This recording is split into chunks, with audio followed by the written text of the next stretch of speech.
Hello, and welcome back to another episode of Falling in Love with Leah Lamarr. I'm your host, Leah Lamarr, and this week we've got a very special edition of the show for you, coming to you virtually, obviously. I don't know if you could also see my logo head behind me. If you can, get over yourselves. This is what we're doing now. Inspiration, baby. This week we've got a super special episode for you, where I'm going to be bringing more than one date onto the podcast, and we're going to see if they fall in love. So we've got one incredible woman, and we've got two other women, and we're going to see who falls in love. If you've never seen or listened to the podcast before, I bring two single friends onto the podcast, in this case three, and then see if they fall in love in real life. We'll interview them individually, get to know them a little better, what happened in their past with their dating histories, their relationships, where it went wrong, how we got to, although I guess that has nothing to do with being in a relationship. And then we'll do some of the 36 questions that lead to love by psychologist Arthur Aaron. And then we'll head on into staring into each other's eyes for 4 minutes of uninterrupted eye contact. And in this case, our guest will just choose one person. And then we'll go on a one-on-one date, finally without me as a very fun chaperone, which I am, thank you very much. Who doesn't want a Jewish month around? You know what I mean? Hanging out on a first date, probably no one wants me, but that's okay. I've gotten used to that as well. And then we'll wrap up one-on-one, and we'll see if there's going to be a second date. So today, I just want to thank you guys for coming, because this is a very interesting episode. If you're only listening, just know you can also watch the episode. It's going to be Zoom-tastic. I hate myself. Do you want to fall in love? Do you want to take that trip? Grab a drink and have a seat. It's falling in love with Leah Lamarr. Okay, you lovebirds, welcome back to Falling in Love with Leah Lamarr. I'm your host, Leah Lamarr, and this week we've got an extremely special episode for you, not only because it's virtual, but also it's our first 2v1 date. That means our main guest gets to choose at the end between two different daters, and she'll figure out who she wants to go on a second date with, if anyone. It's also our first bisexual episode. So we've got three incredible women on the podcast today. They're all beautiful, smart, funny, intelligent, interesting, and I'm so excited to see how this episode unfolds. I bet you are too. I hope you are. I am so excited to talk to our guests today and see how their journeys have been in love, life, and their pursuit of dating in Los Angeles. Okay, I want to thank our following sponsors for today's episode. Without you, I could not do this, and I'm so grateful for you. Thank you, thank you, thank you. From the bottom of my heart, so much. Payman Benz, Brett Clements, The Best Law Office, at The Best Law Office on Instagram. They got me out of a $400 parking ticket. Not joking. You need to follow them on Instagram if you have any sort of injunction, a lawsuit, whatever it is. They get you the most. They get you the most quickly, or they get you out of things quickly. I mean, which one do you want? You want both. Go to them, at The Best Law Office. They are incredible. Mickey, Lubeth Manzo, Thomas Chambers, David Lozano, and Chris McMillan and the 4933 Productions team. I love you guys. If you guys have any need for to shoot a commercial, a music video, short film, feature, they've got a great studio there. They can help with everything. You can rent out their studio. You can you hire them. They're incredible. I love them all so much. Love you, Chris. Love you guys. Okay, podcast. Here we are. Beautiful, wonderful, falling in love with Leah Lamarr. That's right, that's me, Leah Lamarr. We've got our first guest today, and I just want to say how excited that I am that she's here. She was referred to me by a friend who has already been on the podcast, so she knows what's up. And I was looking for someone on the podcast who is super open and wonderful and looking for someone the same. And someone who's like, I was excited to find a match for. And my friend sent me this girl, and I looked at her profile, I fell in love immediately. She not only has a bird, which, I mean, like, as a pet, we can already say we love that. She's a writer, she's a stand-up comedian, she's performed in festivals all over San Diego, Austin City, Edinburgh, you name it. She runs a monthly show at UCB called Wild Indie Nights and 2 other weekly comedy shows. She's from California. She's a Pisces. Whether or not she wants you to know that, I want you to know that, because another one of our guests is a Pisces today, and actually a really great love connection. It's our friend Jess. Hello, hi. Yay. How's it going? Oh, good. I'm very excited. Thanks for being here today. No problem. So I guess I'm just going to dive right in if that's cool. Yeah. Okay, lovely, wonderful. First of all, you look incredible. Oh, thank you. It's very exciting to have a reason to wash my hair. Oh, I hear that. To be honest, I didn't wash mine. I just curled it. Oh, well, it looks great. I would never have known if you hadn't told So fun. me. Okay, so quick question for you. Is that your bird chirping in the background? Yes, I apologize because it's like white noise to me where I don't notice. And then sometimes I'll be like halfway through like a 2 hour long call with somebody and they'll be like, yeah, I could hear her the whole time. That's hilarious. I mean, we're not upset by it. In fact, we do love that here. Oh, thank you. I think it's a very cute noise, but I also think that everything she does is cute. And sometimes if I'm seeing somebody, they have to be like, no, that's disgusting. Stop that. What kind of bird do you have? She's a cockatiel. Right now she's eating her own shit off the ground. And so I'm going to let her do that. But she's small and yellow. And it's just something I have to bring up all the time because I have ended up like 3 dates deep with people who are like, I'm terrified of birds and I can't be around them. I'm like, well, that's an immediate deal breaker for me because she lives in my apartment. So there's no getting around that one.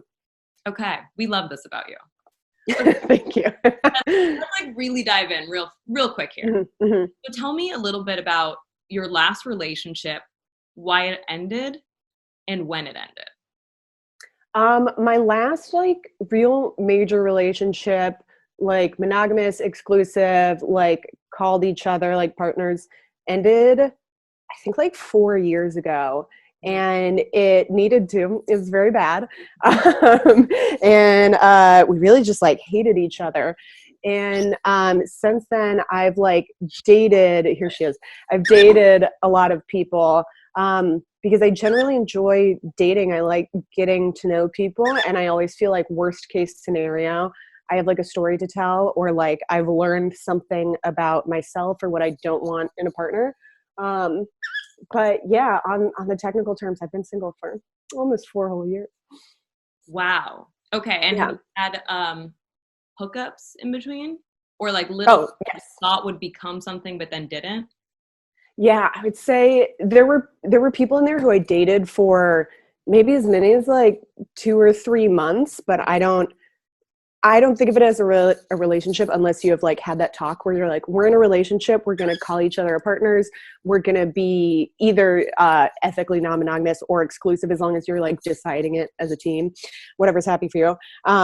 And so, yeah, I've dated people for like no small lengths of time, but never gotten to the point with somebody where we both were like, let's define this, and then we agreed on what to define it as.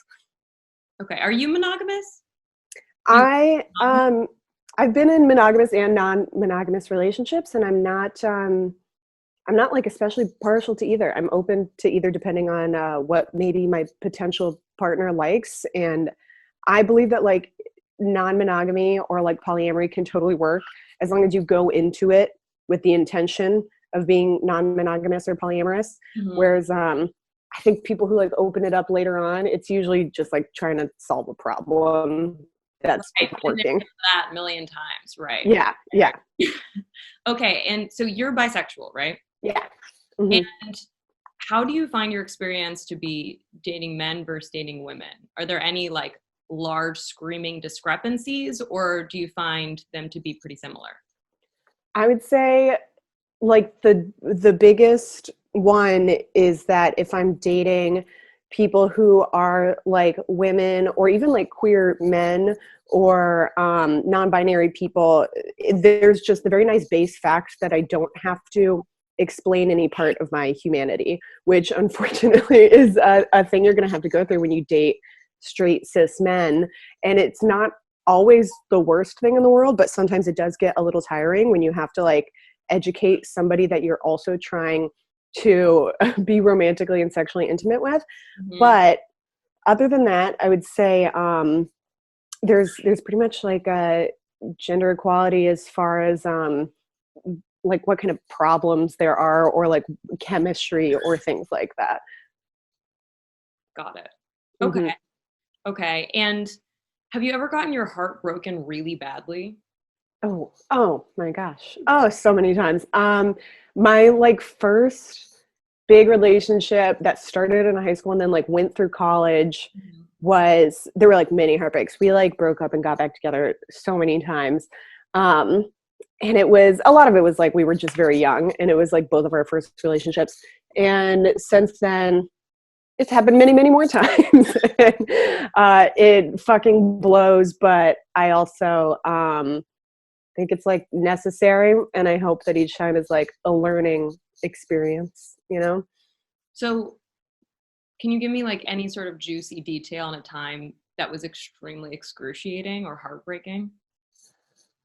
I think my last like big breakup was like it was the worst one I've been through, because it made me feel like bad about myself as a person. Whereas like there's this person I dated who, like, we weren't like super serious, but I found out like they were sleeping with somebody else. And for me, that's like something that, I know this is so different for so many people, that's very easy for me to get over, because I'm like, that's such a clear explanation. They were like more attracted to this other person than they were to me. They wanted to be with them. I'm like, at least I know. Whereas like I think my big heartbreaks are like more abstract.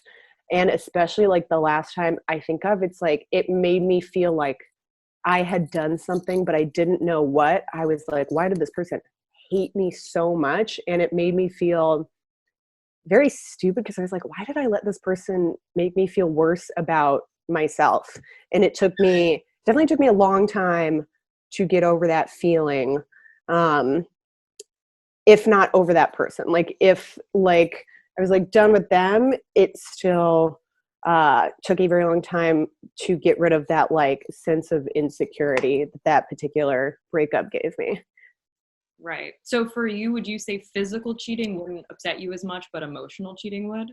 Or would you feel nonplussed? Even like cheating at all, I think I've never been jealous of other people in terms of romantic or sexual relationships, because I think that's cut and dry to me. And I'm like, oh, you can't help who you're physically or romantically attracted to. I would be more comfortable if somebody had like cheated on me, because I'd be like, oh, I know what that is. They like that person better. There's nothing I can do about that. That person is different than me. That's never going to change. Whereas like sometimes there was no other factor. It was just like, we stopped working, or they like just stopped liking me. And that's when it like makes me the most upset, because I'm like, oh, I did something wrong. There's something wrong with me. And that's the hardest, I think, kind of heartbreak for me to get over. Are your parents together? Yeah. And have you had any qualms with them over your ideals on relationships? No, I think the only qualm is that my parents would very much like me to be married by now, and I'm not, because they're also old. I'm 28. I just turned 28, and my parents are both 70, and so they're just like, we want to see you get married, because they are convinced they're going to die soon. Even though all of my grandparents have lived to be like between 95 to 100, and so I don't know what they're talking about, but yeah. I think my parents would like to see me in a relationship. They're like, they love me and are accepting of my orientation, but when we talk about it, it still is very like heteronormative. And if I mention that I'm like seeing like a woman or non-binary person, it just like doesn't get talked about as much. But I think ultimately they're happy for me, and they just like, when I came out to them, they were like, well, we love you and we just want you to be happy, and whatever makes you happy. So would they be happy if you married a woman? They just want you to get married? Or it's more like, we want you to be married, so we want you to get married? It would also depend on the person. I think my parents would be like happier with a like straight cis man, because in their mind, that is what they have deemed like the safest bet. Because once again, they're very old. They think that like a straight cis man is going to be the most financially stable, the most emotionally stable, like the strongest, going to like provide me the best life. But I know that if I like brought somebody home that they thought was a good person, I don't think it would matter. They've never knowingly met any of the women I've dated.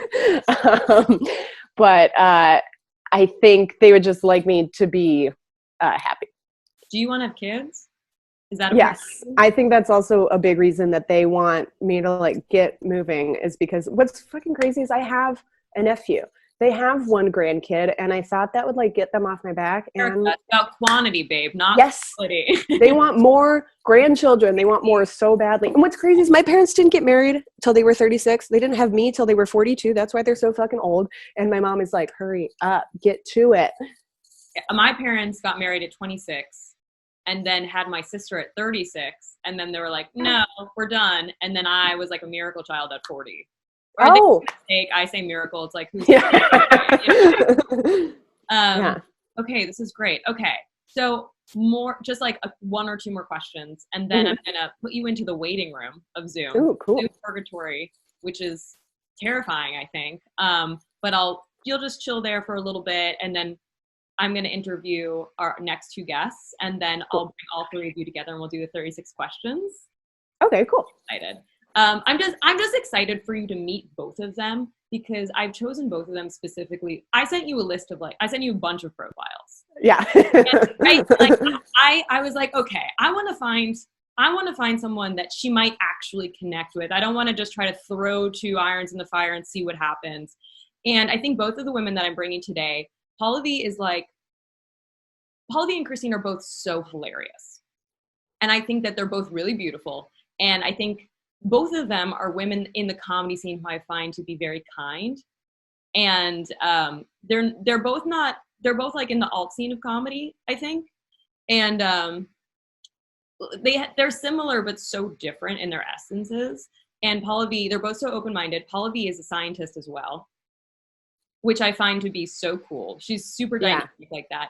And Christine is like this badass writer, creator. And, they're both in that sort of vein of being artists, but I think they're just two like deeply lovely, open, beautiful people. And I think that they'd be both great options and potential matches. So I'm very excited to see how this goes.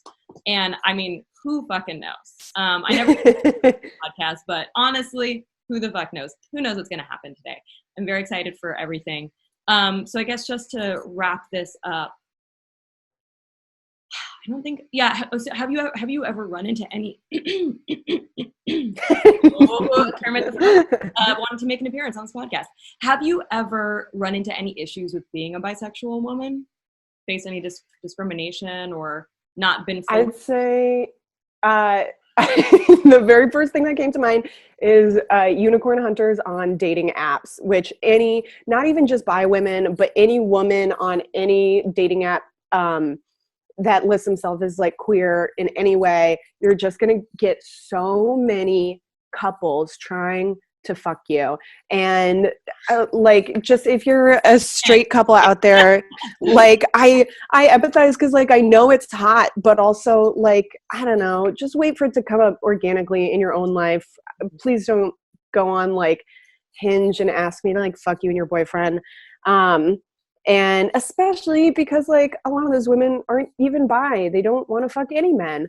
Although I do appreciate when they put it in the profile. The worst is when you like match with a hot girl and she's like, "Oh, by the way, I have a boyfriend. We're trying to doink somebody."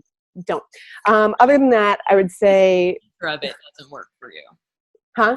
I said the duplicitous nature of it doesn't work for you. Yes, exactly. Be upfront. I have run into like guys on dating apps who are like, I'm part of a straight couple. And it's not that it's to be commended, but I think it's braver to put the dude out there instead of like your hot girlfriend to try to fish for a queer woman to fuck. Right, you gotta throw a hot term, right, to get a fish. It's like, what do you Yeah. Other than that, I would say there with no bait. Yeah. Other than that, I feel like when it came out, which was like over 10 years ago now, like gay women weren't always super into dating bi women, but I think there's been like a huge change since then, and I found like the lesbian community much more accepting of like bi and pan and non-binary bi and pan people than they were even like a decade ago. And I'd say that she's just meeting other queer women, considering I do comedy, and so a big chunk of my friends are straight men. I hear you, girl. I hear you. Yeah, it's immediately friend zoned, and then got it. Yeah. Okay, we've loved getting to know you, but now we're gonna put you in Zoom purgatory. Cool. I will admit you back into the room when we're ready. It'll probably be about 20 minutes. So if you want to go do things, I'll even send you a text message. If, thank you. I bring you in the waiting room, but I've come out, but you're not responsive. We love getting to know you. See you soon. Thank you. Talk to you soon. Bye. Okay, that was a little taste of our friend Jess, and I'm so stoked to bring on our next guest, Pallavi. She's one of my favorite people in LA. She's super hilarious. She's such a badass. She speaks her mind. She doesn't give a fuck what other people think, which I think is what we're all actually aiming for. She recently was on the Laugh Factory Fresh Faces. She's also a biomedical engineer and an incredible improviser besides a stand-up comedian. She's also tutoring students during quarantine. She does volunteer engineering. I mean, sorry, my mind is blown. She's the perfect dichotomy of a woman. And also, like, how do you do both? You know what I mean? She's from Utah.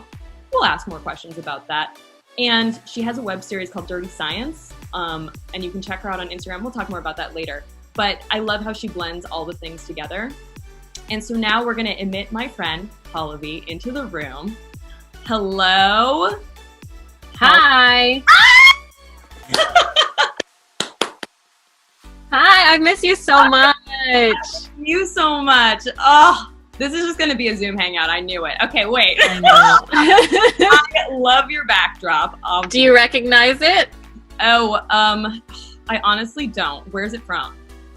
Mean Girls, bitch! Mean Girls, and now I feel like a fucking idiot. This is like a you can't sit with us moment in the future. Everyone's wearing face masks, and the girl who comes over isn't wearing a face mask. Yeah, definitely can't sit with them. Oh man, I love your logo. It's so cute. Oh, thank you. Look. That's you! Oh my God. Okay, wait. Do you mind if we just dive right in? Let's do it. I'm First, ready. I already introduced you before I admitted you into the room, and I said all the nice things, which you'll and hear later. I hope you do. Anyway, I love you so much, and I'm so excited for you to be on the podcast. You and I have been talking about dating for a while. Yeah, very, very intimately. We've gotten pretty raw about everything we've dealt with. Yes, and so now I want to start asking you some questions about. So you're openly bisexual woman.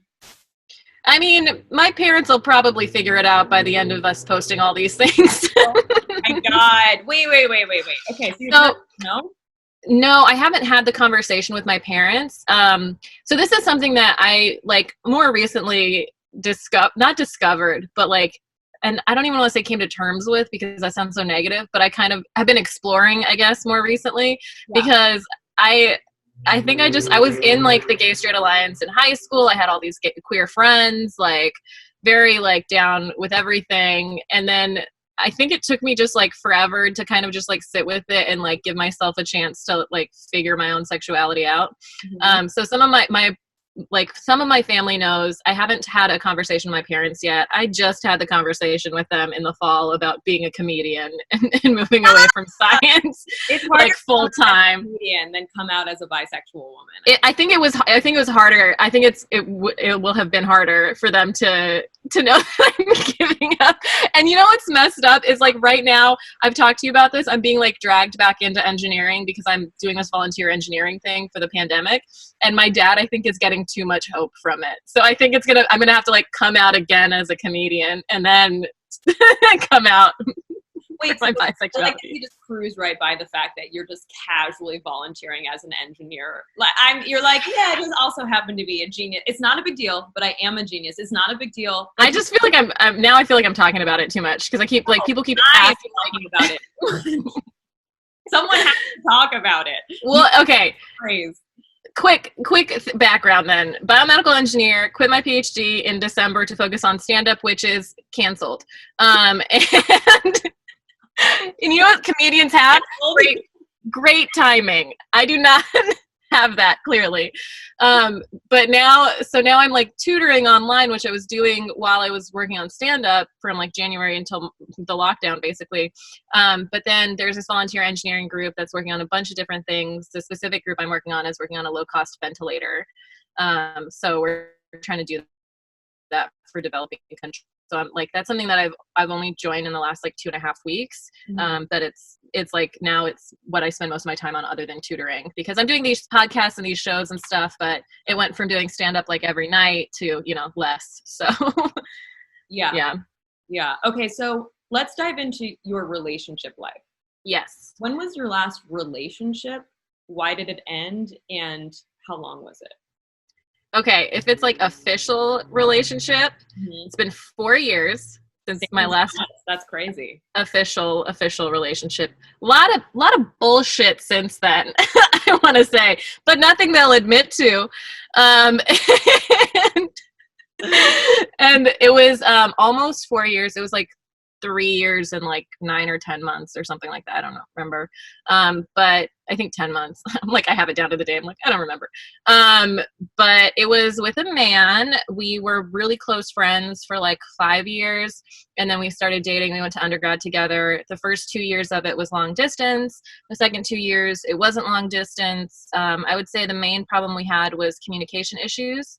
I grew up in a family that fought a lot and very emotional on the day-to-day, and it's an immigrant family, so we'll be screaming, and then 15 minutes later they like bring you an apple and they're like, why aren't you eating, like, and that's like their way of like making up with you, and you're just like, the trauma, do you not remember the trauma? Fresh fruit isn't gonna get rid of it. Like, what are you doing? Same household. That's so weird. Yeah. But yeah, so he grew up in a Russian Jewish household, down with the Jews. And they were just very like emotionless, like not that they weren't empathetic, but they just didn't react as strongly as like my family did. So the entire relationship, we were kind of like moving closer and closer to the middle, but I feel like we didn't get there fast enough. And like the way we communicated was so different. And it just like, we were better as friends, and we've started to kind of not talk again, but like we have so many common friends. We see each other. I see him. I've been to like 4 weddings with him and his new girlfriend. Like, so like we're, respectful from a distance, I guess, at this point. So have you actually dated a woman since then? I have not. I have not like had a relationship or dated a woman, like, and ever. Have you been doing a lot of online dating? I've been trying to, but especially in so when I moved to LA, I ended up dating this total I wouldn't even call it dating because it was crazy, but I was with this like sociopath dude, and that was around the same time I was like starting to open up about my sexuality. Maybe it precipitated it a little bit. But after that, I've only interacted with a couple people, like a few people romantically. And it's just, I've kind of been shut down on that front for a while. Yeah. And so it's unfortunate the timing of me being like, oh, like I'm interested in women, like for like relationships, and not just like making out with them and then wondering why they won't continue to make out with me. Like, like this is from college onwards where you're just like, that was fun, why don't we do it again? But you don't realize you could be in a relationship with someone.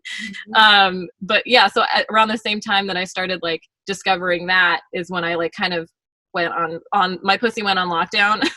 Like, so bitch.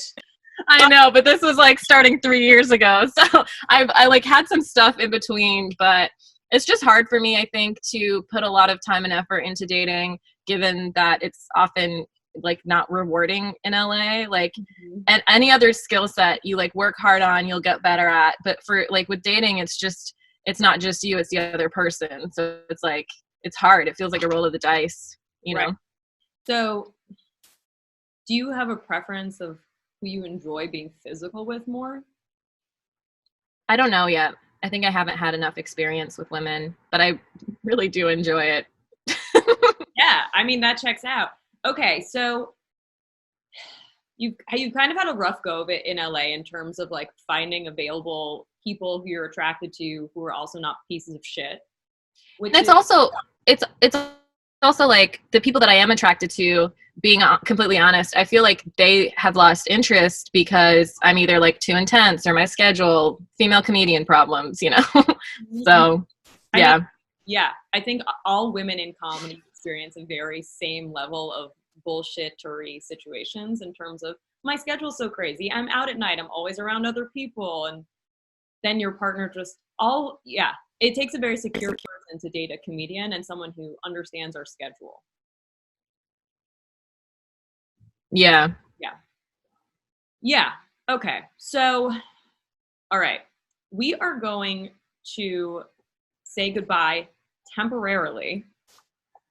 I'm going to put you back into Zoom purgatory. Okay. I would say in about 10 minutes, I'll bring everyone back in and we're going to start doing some of the 36 questions that lead to love all together. Okay. I'll be moderating. And because I know how much all of us are going to want to hog the mic. Just kill me. Okay. And I can't wait. I'm so excited for you to meet Jess one-on-one. You guys kind of know each other. Yeah, we've actually I don't know if we've been on the same stage at the same time, but she is part of, like, we both do improv in the scene, so in the improv scene in LA. So I've seen her around, but I'm not, like, we're Facebook friends, but I'm not, like, close with her. I haven't had, like, one-on-one conversations with her. Yeah. So this will be interesting. It's going to be interesting. I think that you guys are going to, I'm interested to see what happens because you're both so smart and funny and attractive. I'm like, all right, let's just see what happens. These two cool people together and see. We'll just see. Yeah. Okay. I love you. I love you. I will be drinking my man tears until I see you again. I fucking love you. Oh my God. Okay. Bye. Bye. So I actually am bringing Pallavi back onto the podcast. This is after I'd already recorded the podcast because I remember she said, my parents will find out that I'm bi by watching this episode. And at the time, for some reason, I didn't process the thought in real time. But now I think, oh my God, that's huge. I need to further question Pallavi about this and see where she's at emotionally with it, because coming out to your family is a huge deal. So here I have Pallavi back on the podcast with me to discuss that. Hi. Welcome back. Hi. Okay. I was thinking about it, and I think I kind of breezed by the fact that you said that your family might find out that you're bi by watching this podcast. Yeah. So I generally have been more open on, like, Instagram and Twitter and TikTok because my parents are less on that. So I think my cousins and stuff probably already, like, some of them do know, but probably more of them will find out from this. But I've been getting more careless, I think, on purpose because I'm tired and don't give a shit. So they have no idea, because I know that you have some stand-up about it. Yeah, I've only posted the explicit stand-up sets on TikTok, which, like, none of my family is on. Right. And only Gen Z is on. Yeah. And of course, the one about me being bi was the one that went viral. So always, of course. Hello, 2020, bitch. What is going to go viral if it's not about being a non-cis white male? Yeah. And so do you think they'll find out because it's on YouTube, or just because you'll be promoting it on all the things? I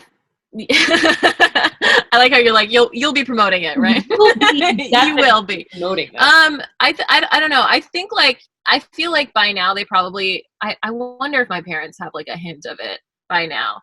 I definitely, like, I don't know, I've posted pretty explicit things that have, even on my Instagram, I've captioned something with, like, said queer brown woman. Mm-hmm. So I feel like my cousins at least have an idea. So I don't think it's going to put me any more at risk than I've kind of been putting myself. But yeah, it's just like another hint. Are you nervous about them finding out?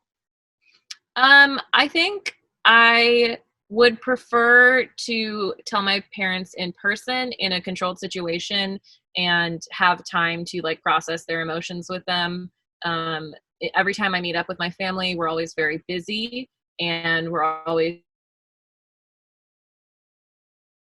like, high strung for other reasons. And so that's also another reason why I haven't been able to tell them in person, is, like, we only see each other so many times a year. So I have an ideal situation for how they would find out and how to tell them, but, you know, there's crazier shit happening in the world. So if it happens, then whatever. So, okay. I was like, wait, should I be feeling any sort of way about the fact that they might find out from this podcast? Well, you asked me to be on the podcast and I said yes. So that's on me. Okay. Well, okay. I mean, the other thing too is that, I mean, bisexuality is a little newer for you. Yeah. When did you start thinking about it? Honestly, if I look back, I'm like, why do I only remember one scene from Black Swan? And I am a ballet dancer, and I only remember the one scene. So, like, what was going on there, me? And why do I always make out with my one female friend every time I I'm in a breakup with dudes? Like, why do I immediately go make out with that friend? Why does that always happen? So I think like I always like liked the idea, but I didn't like think of myself as bi, because it's also like a representation thing. I didn't think of myself as a comedian because I didn't see brown comedians, you know. I saw like one. So it's like when you don't see many people in your community, it doesn't even like occur to you to like question your sexuality or anything like that. So yeah, I think I've been exploring it more recently, just like been opening up about it to myself and, you know, in my stand-up and everything. Did you have a real turning point moment? I don't think so. I think I just started being like, I think I'm bi. Or like, I'm attracted to women. And I just started saying it more and more. And then I was like, yeah, okay, this is like part of who I am. But I don't think that there was any specific moment. And I think I think it is still new to me because I haven't been dating as much recently. And so I am still exploring all these like new aspects to it. But yeah. Okay, great. I'm thrilled. I'm excited to know you and be in your world. Because I like to be around people who are authentic to themselves, even when it's difficult. And that inspires me to be authentic to myself, even when it's difficult. And so I'm thankful you're my friend. Aw, I'm thankful you're my friend too. I feel the same way. Like, I feel like there's like a group of like women in comedy, and like watching them just be badass makes me feel like I can do it too. So I totally empathize with that. I'm like there was one time in college, there's like a lingerie party thing, and I'm like, should I wear a shirt over this bra? Like, I feel weird. And then my friend walked in with a thong and tassels, and I was like, I'm good. Like, I can pull off this bra. It's fine. Yeah. It was great. Being authentically yourself, there's literally nothing better. Yeah. It's pretty empowering. It is. Anyway, I promised you I would just take 5 minutes of your time. So promise fulfilled. I love you very much. Thanks for hopping back on with me. I love you too. Thank you for having me. Duh. Okay, bye. Bye. Okay, and that was a little taste of our friend Pallavi. And now we're going to bring in my friend Christine, who I just want to say, also incredible. So I think she's actually one of the first comics I saw at an open mic. She makes me laugh so hard. Her comedy's so nuanced and she's so funny. She's an actor, she's a comic, she's a writer, she's a filmmaker. She's from Canada. What? We've got a cute Canadian on our hands. Her short film, I Think She Likes You, she stars in and she co-wrote it. Was actually in 2019 Tribeca Film Festival, Outfest, Frameline, and other festivals around the world. She's done stand-up on HBO, Epic. She's a crew member on YouTube channels Good Mythical Morning, which has over 16 million subscribers, and she won a Streamy Award for Show of the Year, which won a Streamy Show for Award for Show of the Year. I'm just a human, you guys. I'm not a robot, okay? I'm not perfect. There, you saw it. I'm imperfection. She was also a featured cast member and writer for College Humor and Dropout. I bring to you my friend Christine. All right, we're admitting her from Zoom quarantine, basically. There we go. There we go. Yes. Hi. Howdy. Good to see you. I'm so excited to have you. I'm excited to be here. Let me turn my ringer's on. Let me go turn that off. Oh, thank you. We love a polite guest. You guys, one more thing to add to all the nice things I just said in Christine's introduction. She's also polite. I did mention she's Canadian, so it kind of goes hand in hand. You know what I mean? Go hand in hand. Got a little streaky action. Let's try to get her in that. Okay, that's a little better. Oh my God. Hi. Okay. Hi. Wow. So this has been super fun already. I've already interviewed Jess and Pallavi, and now we're interviewing you. Can't wait. We're just gonna like dive right in. I like I rattled your like laundry list, your CVS receipt of of credits, and I was actually, I don't know if you even know this, I think you were one of the first people I ever saw do comedy at an open mic. Oh wow, I did not know that. Sorry. No. I was just thinking about it, and it like a vivid image came to my head of us at like a dive bar. I had just started comedy. I was so bad. This was like 4 years ago. I mean, like forever ago. And I remember just being like, wow, she's so funny. Oh. I mean, honestly, who can remember a dive bar? But that moment was really pinnacle for me. Well, that's how I feel every time I see you. It's like, wow, I'm inspired to start comedy all over again because of you. Okay, said no answer, but thank you so much. Oh my God, you're hilarious. Okay, wait, let's just dive right into the questions because I've got so many. First of all, what is your zodiac? You didn't tell me. I'm an Aries. I'm an Aries Leo rising with a Virgo sun. I used to be, okay, so my mom had originally given me a birth time and it said Aries, Leo, which I think makes more sense for me to be a triple fire sign. I don't really see the Virgo so much in me, but I'm definitely your textbook Aries, yeah. I do love this. Okay, let's see. All right. Okay. Do I get to know their zodiac sign, or I find that out later? Oh, this is honestly just for me. This is just a fun little stupid thing that I'll bring up later if it seems important. Yeah. But they're both Pisces. Oh, I know, girl. Better hide, run and hide. Every Pisces I've ever dated has been incredible in the bedroom and not incredible outside the bedroom. It's supposed to be very emotional. Yeah, so that's the thing about that. Well, my favorite Pisces. I do love your logo. It's a great shot of you.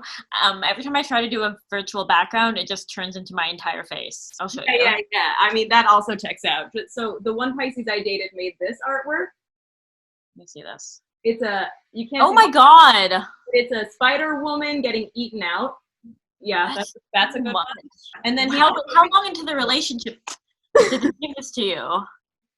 It's just me having sex with a devil tied to a chair. This podcast isn't about me, by the way, so I don't know why I did that. But I want to know more. But I want to know like how far into the relationship, how long were you dating this person, what occasions? I mean, I could make an entire series about this one man. Well, let's get it started. First episode. He's incredible. Okay, back to you. Okay, so when was your last relationship? Why did it end, and how long did it last? Okay, I guess my last relationship or like ongoing dating thing was maybe like it ended, I want to say in like 2018. It was like a year-ish. And it ended it's literally very like, it's like the most complicated story. I mean, we love complicated. We love complicated. Yeah, it's just like it was like a lot of mental health and addiction issues on the other person's end. So we love mental illness and addiction. Yeah, it was kind of just crazy. This is wild. Sex addiction, drug addiction, alcohol addiction, all of it. Little mixed bag, but mostly alcohol, I'd say. Yeah, it's a fun cocktail, literally. Yeah. Is that person in recovery now? No. Oh, good. Henceforth, no longer with that person. Wow. Yeah. Okay. And so did it end dramatically? Yeah. What happened? It's like real heavy. We love heavy. I don't know. It's like the person, and it was like it was a lot. It was like a lot of steps, the person was in and out of the hospital and also in and been arrested. It was a lot. Is there infidelity involved? Not really, no, not that I'm aware of. Yeah. But it's also kind of like that was like the least of my problems at the time, you know? And did you take it upon yourself to try to help this person? Definitely. I think that any Aries would. I think I did. I think I did have a bit of a savior complex, and that's probably why I stuck out there for as long as I did. But what can you do? You just gotta try. You still talk to this person? Kind of, not really. I mean, I did, like, we've talked during the quarantine, but not extensively. Well, there are no rules in quarantine. There's no Like, of course rules you're in going to talk to that person. Yeah. No. So, what kept you in the relationship? I really did, like, love the person. And I'm kind of like, I think I'm definitely one of those people who are just kind of like all or nothing, very like, I don't know, sometimes I think it's better to like run towards your mistakes and just get them over with rather than just, you know what I mean? Yeah, every ex I've ever had, sure. Yeah, and so I think it's sometimes better to do that than just being like, I don't know, like, sometimes it's just like, you're going to make a stupid mistake, just get it over with. Mm-hmm. Deal with the aftermath of it. I don't know. Was this a man or a woman? She's a girl. Okay. And does this person live in LA? Not anymore. That's probably for the best. I mean, truly, they're not. There's like, yeah. they're like they're in Southern California, but they're not in LA. Okay. So you're openly bisexual. Mm-hmm. I'm only newly though. It's not like I'm not one of those people who like knew since I was like 14. I truly did not know until like 3 years ago. Mazel tov. Yeah, but it's been chill so far. I don't know. What was the moment you realized? It was that this person like pursued me, and I was just kind of like, the person was very attractive, and so I was just like, everyone just feels this way about this person, and that's what I just thought. And then they just were hanging out, and then they just kissed me, and then I was like, oh, okay. And then that's literally how it happened. But then I look back, and it's just kind of like, it's like watching a movie when you know who the killer is. Like all the clues are pointed into it. Yeah. Is she a lesbian or is she bisexual? She's bi. Okay. And so do you feel now that it's easier to date men or women, or is there a difference for you, or do you feel like it's similar? I think there definitely is a difference. It's also like, I think that like, I don't know. I think I'm still like figuring out it. I think that dating girls is just like more intense, but dating men though, I think I have a lot of like confirmation bias with it, where just like I expect them to fuck up and disappoint me, and then they do. And so I feel like it's more just kind of like a lot of my own shit that I'm also bringing to any relationship that I'm in, versus like if it's a guy or a girl. Because at the end of the day, it's still me. But I don't know. Yeah. So I think that, yeah, I don't know. I've dated a few guys recently, and yeah, it's definitely like, I feel like I have a lot of resentment towards men right now in my life. So not doing that well. I don't know. Do you have a good relationship with your father? Pardon me? Do you have a good relationship with your father? No, of course not. We're a stand-up comic. Oh my God. Do you? Huh? We're just getting to the heart of the issue. Yeah, I mean, I ain't no dummy. I know. I'm in therapy. I know. Oh, sis, me too. For literally years. Thank God to my therapist, because I wouldn't be here without her. My therapist. Yeah, shout out, Dr. MacArthur. Okay, but the only non-Jew I trust.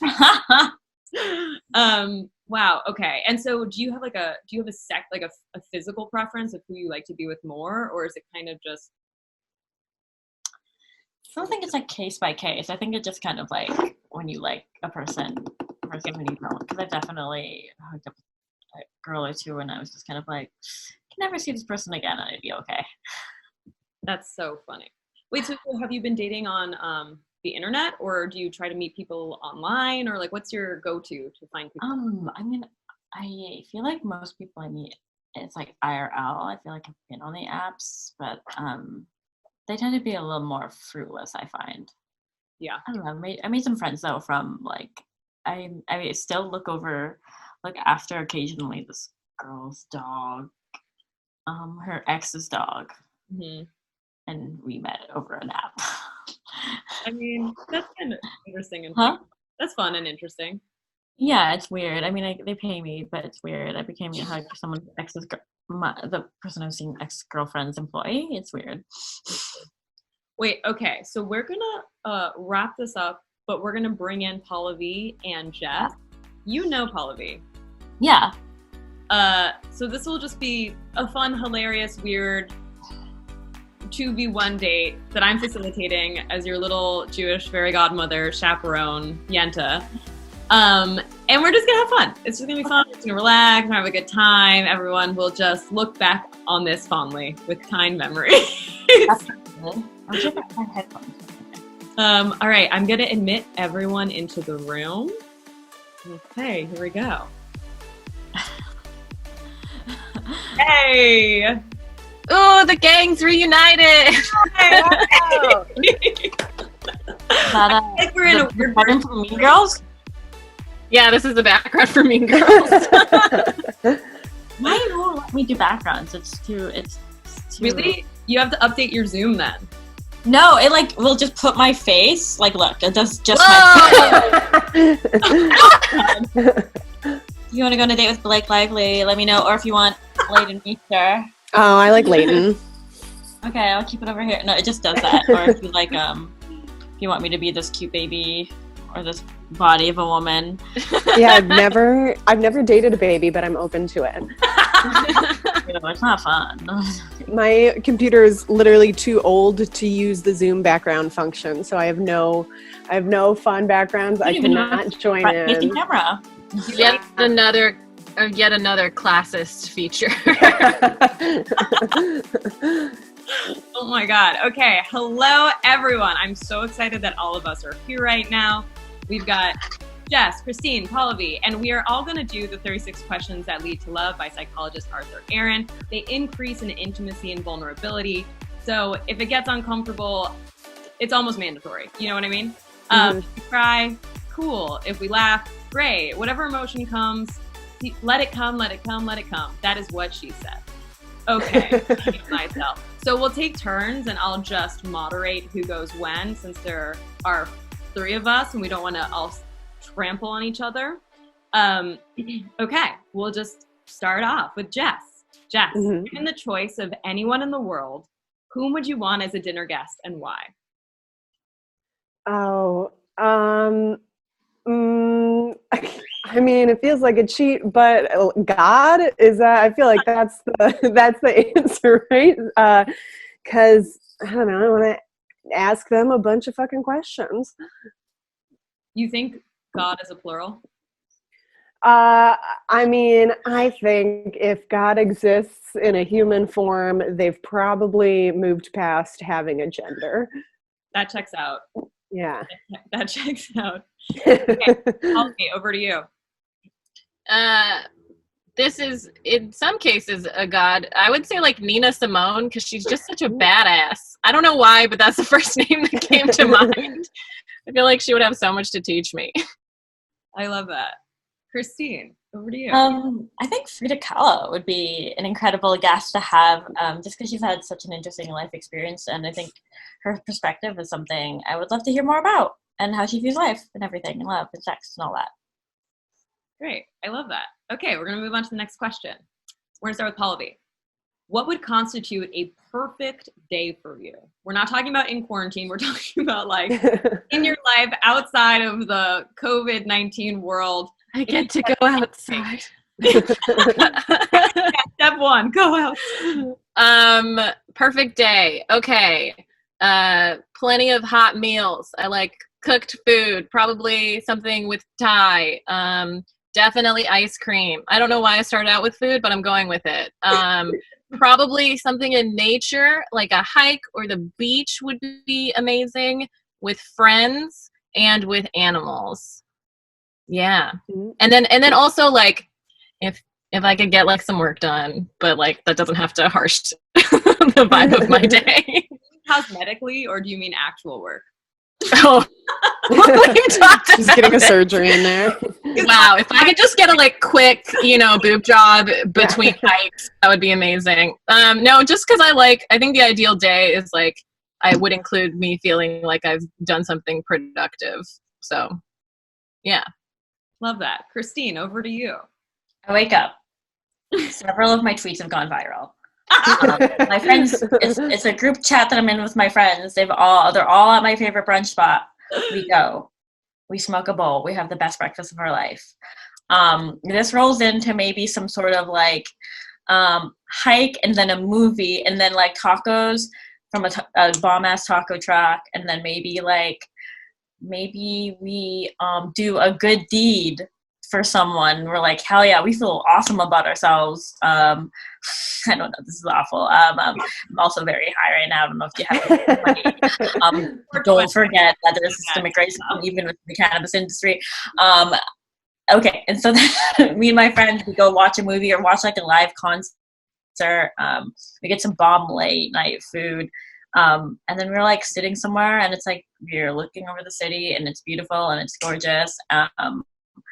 And then also like I like go and chill with like my family and they're like all cool. And no one fights.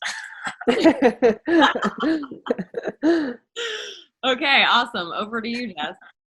Okay, so I wake up and I'm like somewhere like cool, like so, some of my favorite memories are like with my friends when we're all on vacation together.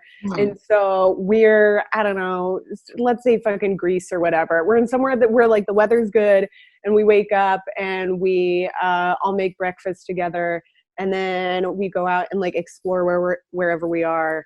Get like coffee, like maybe some kind of like outdoor thing where we're just exploring whatever city we're in. And because this is a fantasy, somehow my bird is also there on the vacation with us. And maybe at some point in the day, I have a pleasant and extremely short phone call with both my parents. Because this is a fantasy in which I am off the phone in under 10 minutes. And then we get like some big fabulous dinner together, probably like family style where we're sharing everything. And I'd be lying if I said my perfect day didn't involve like a show, like performing somewhere and killing and then going out with like everyone who was in the show and getting drunk. Wow, love that. I forgot to mention that this is 420 and I had to text all of them only in LA. I was like, hey, I just want to know if I'm bothering you on the holiday. It's one of those things right to take into consideration. Yeah. Well, if we weren't stuck inside, I would have said no, pick another day. Kind of same. As well. For some it's Easter, for some it's 420. You know, it is a religious holiday. Yeah. Jess, what is your bird's name? Pig. She's here. If you guys want to see her. I'm gonna be like, oh my god. Yeah. She can't hear you? Yes, through the headphones.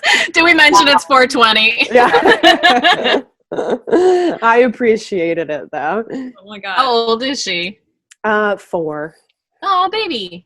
Yeah. Yeah. They live to be like anywhere from 15 to 30. It's such a wide range. It's insane. Classic Hollywood years, you know. Yeah. So she's gonna book the most. Age out. Yeah, that checks out. Yeah. In and out at the right ages. Okay, you guys. 30. Set to sail. Okay, we are going to move on to the next question. We're going to start with you, Christine. If you could change anything about the way you were raised, what would it be and why? Oh, the way I was raised and why.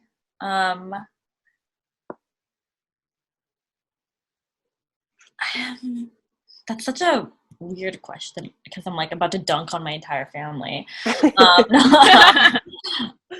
I guess I honestly wish that I had practiced like instruments more. Is that stupid?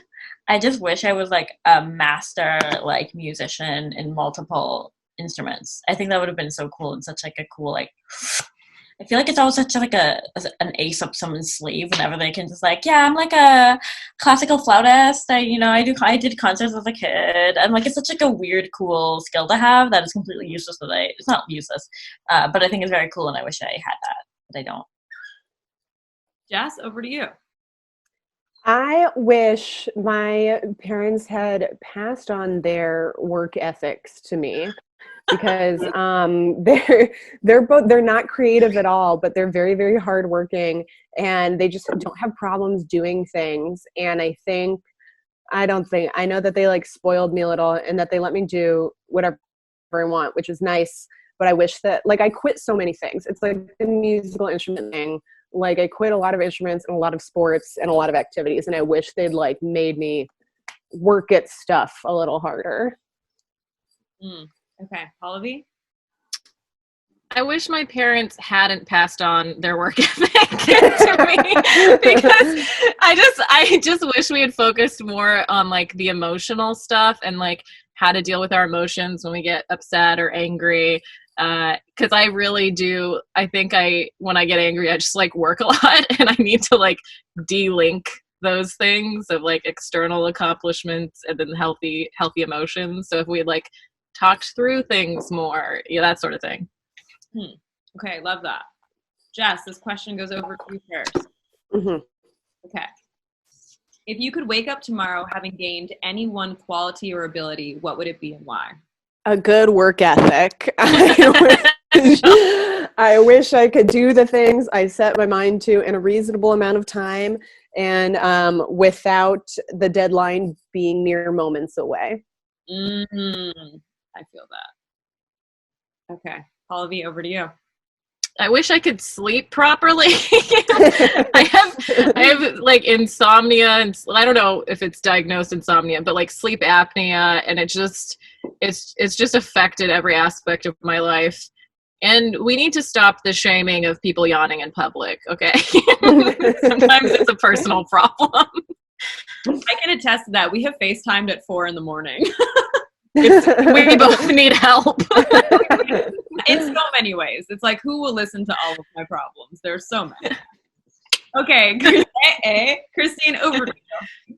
I think I'm gonna have to go with Skilo on this, the infamous 90s rapper. I wish I was a little bit taller. Honestly, I feel like if I was like even like 3 inches taller, my entire life would have been so much more improved. I don't think I would be able to get away with as much as I could have. I feel like people are like, she's tiny, she's annoying, just let her be. But if I was 5'3", people would be like, that stupid dumb bitch, I'm gonna murder her. So, but I think I'd be ultimately happier if I was like 2 or 3 inches taller. Yeah. Great. Next question, starting with you, Pallavi. If you could, you know what? I would like to do my favorite question. This is my favorite question because everything that you're going to say is going to sound like a Wes Anderson movie. You're going to hold on. Let me get symmetrical. Okay. Okay. You're going to take 1 minute. I'm going to put 60 seconds on the clock. So you'll hear it when it's up. Tell everyone your life story from 0 to now in as much detail as possible. God. Starting now. I was born in Texas. My parents came from India. My parents are mixed, half North, half South Indian. It's what I am. Wait, I'm mixed. And then I grew up in Utah, and I danced a lot growing up, and I was surrounded by white people and Mormons. And so when I left to go to college at Caltech, which is all science engineering folk, I felt like I had found a new home with people who understood me. And then I taught and tutored for the year after I graduated Caltech, and then I went to do a master's at Carnegie Mellon in biomedical engineering. And then after that, I taught and tutored some more. And I went to Thermo Fisher Scientific, where I worked in infectious diseases, and I came down to do a PhD, which I then quit in December for stand-up comedy. I've been doing stand-up comedy for 3.5 years. I love pets. I know how to play piano, but I didn't have the work ethic to continue it, and so now I'm not very good at piano, and I never fully learned the language of my people. I know Spanish better than anything, and I miss tap dancing, you guys. And I say my family is Hindu by culture but atheist by intelligence. Oops. And that is for 60 seconds. Oh my God. I'm nervous. I'm gonna say it's gonna be as impressive as you're like so educated, so accomplished. No. Okay. The external accomplishments define my life. Christine, over to you. 60 seconds on the clock. Okay, I was born and raised in Winnipeg, Manitoba, Canada. It's one of the coldest metropolitan cities in the entire world. I have 2 older brothers. I went to 14 years of private Catholic school. When I was 11 years old, I begged my mom to put me in acting classes, and then I enrolled at the Manitoba Theatre for Young People.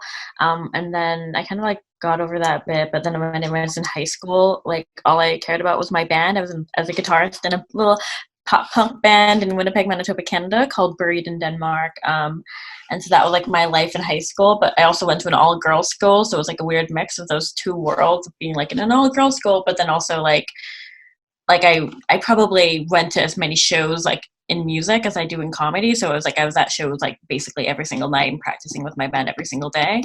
And then I moved to Los Angeles. I just I'd always wanted to move out of my hometown and like move to LA. And so I did, me and my mom.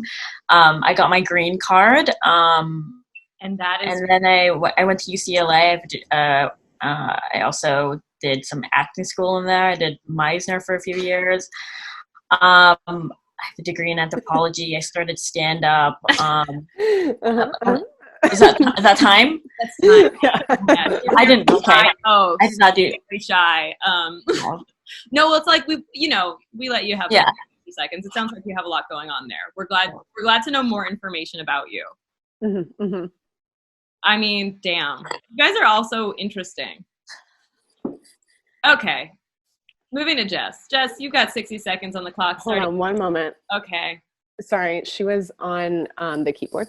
I'm missing 8 keys on my keyboard because of her. Okay, I'm ready. Okay, ready? Starting now. I was born in 92. I'm a Pisces. I was adopted at 9 months old. So my biological family is Jewish and Irish. My parents are old conservative ass wasps who have since become hillbillies because they love horses. I started doing musical theater when I was a kid because I needed attention very badly. And I'm not very good at singing or dancing. And so I was always cast as the comedic relief, also always willing to play a boy. I was like, put me in the show, I'll play whoever. So that's how I got into comedy. And I started doing stand-up at 15. I came out when I was 16. My friends were really cool about it, but like very conservative hometown. So issues there. And then when I was 19, I moved to LA to like pursue comedy professionally and started taking classes around town, made a lot of friends, have performed a lot in a lot of different like festivals around the world. I don't know, like saying things that have nothing to do with comedy. It's always, that's all I do. And I fear that it makes me boring because that's all I'm interested in. Oh, I'm learning guitar. And I am doing okay at that. And oh my gosh, I can't even fill 60 seconds. Was that it? Yeah, we hit it. Thank fucking God. Isn't it so nerve-wracking? Yeah. Coming up with I thought I had more time than I did. I definitely was like, oh, that's 60 seconds is so long. I feel like I never have enough interesting details because comedy is all I do. I mean, we learned a lot of interesting details about you. Okay, cool. Thank you. Thank Great. you for the reassurance. Of course. Okay, now we're going to start with Christine. Christine, you are going to name 3 things that you appear to have in common with Jess. And Jess, you are going to name 3 things you appear to have in common with Christine. Wow, that's a wild. Okay. I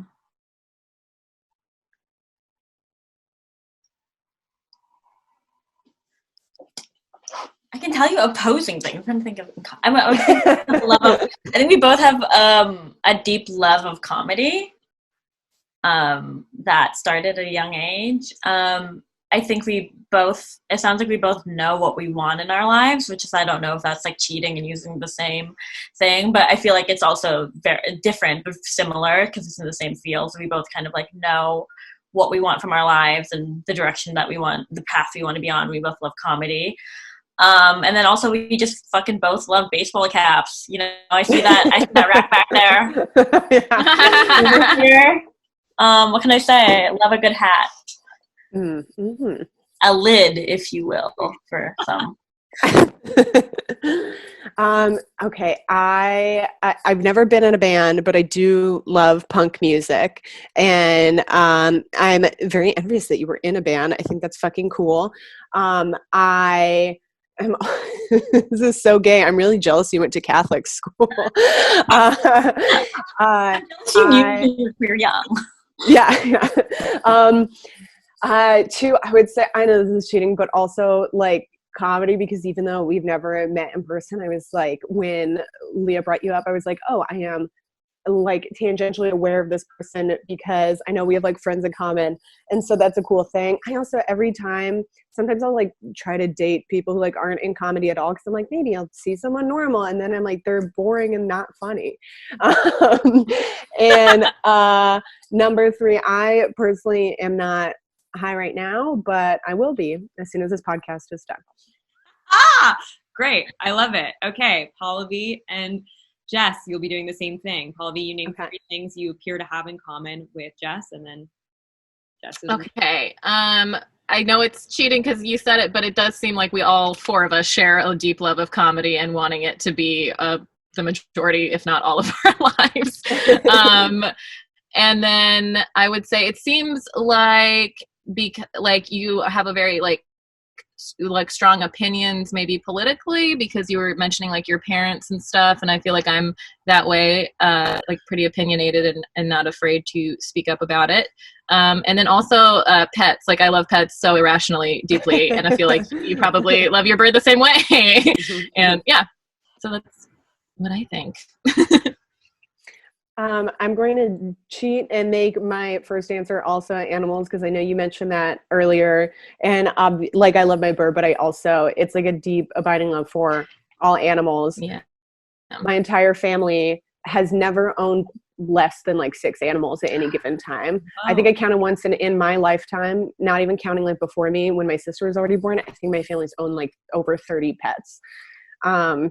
Yeah. Number 2, I know you do stand up, and I think it's such a weird and important like skill to have, because it's so lonely. It's something that you have to like really, really want to do. And number 3 is also that you have done my show. I don't know if you remember, because I was busy running it, but you've played mock improv, which I run. Yeah, I've done it a bunch of times. It's so fun. Okay, great. Jess, starting with you. Mm-hmm. What is your most treasured memory?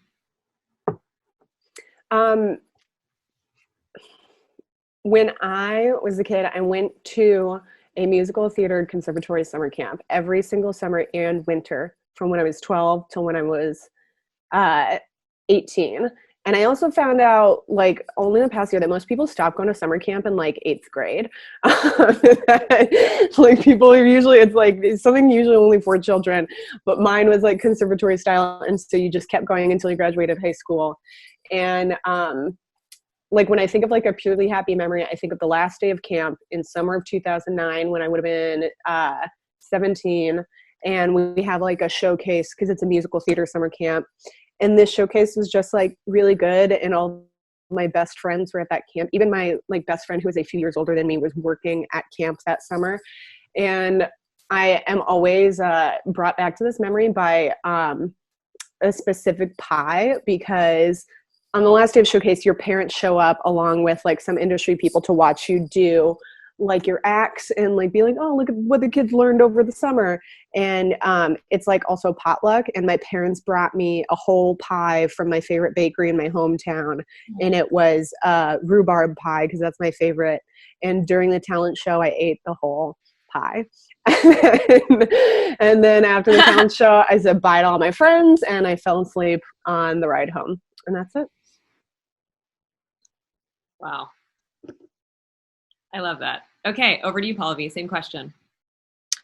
If it's like a childhood memory, I would say my family would go to India between every like 2 to 4 years, and we have so many like relatives there and so many cousins, and the fact that we went back so frequently made it feel like we grew up kind of with our cousins. And one of the reasons that it felt that way is because, especially when we were kids, we would always go to this place called Fisherman's Cove in Mahabalipuram, which was a little bit further away from Chennai, which is where my family's from. And it's like a beach resort, and we would always do a thing where the first night it was like the 4 members of my family. I have an older brother, and then like a couple cousins that were like the cooler ones that hung out with us like the whole time, you know, that we were closer to, that were around like my brothers and my age.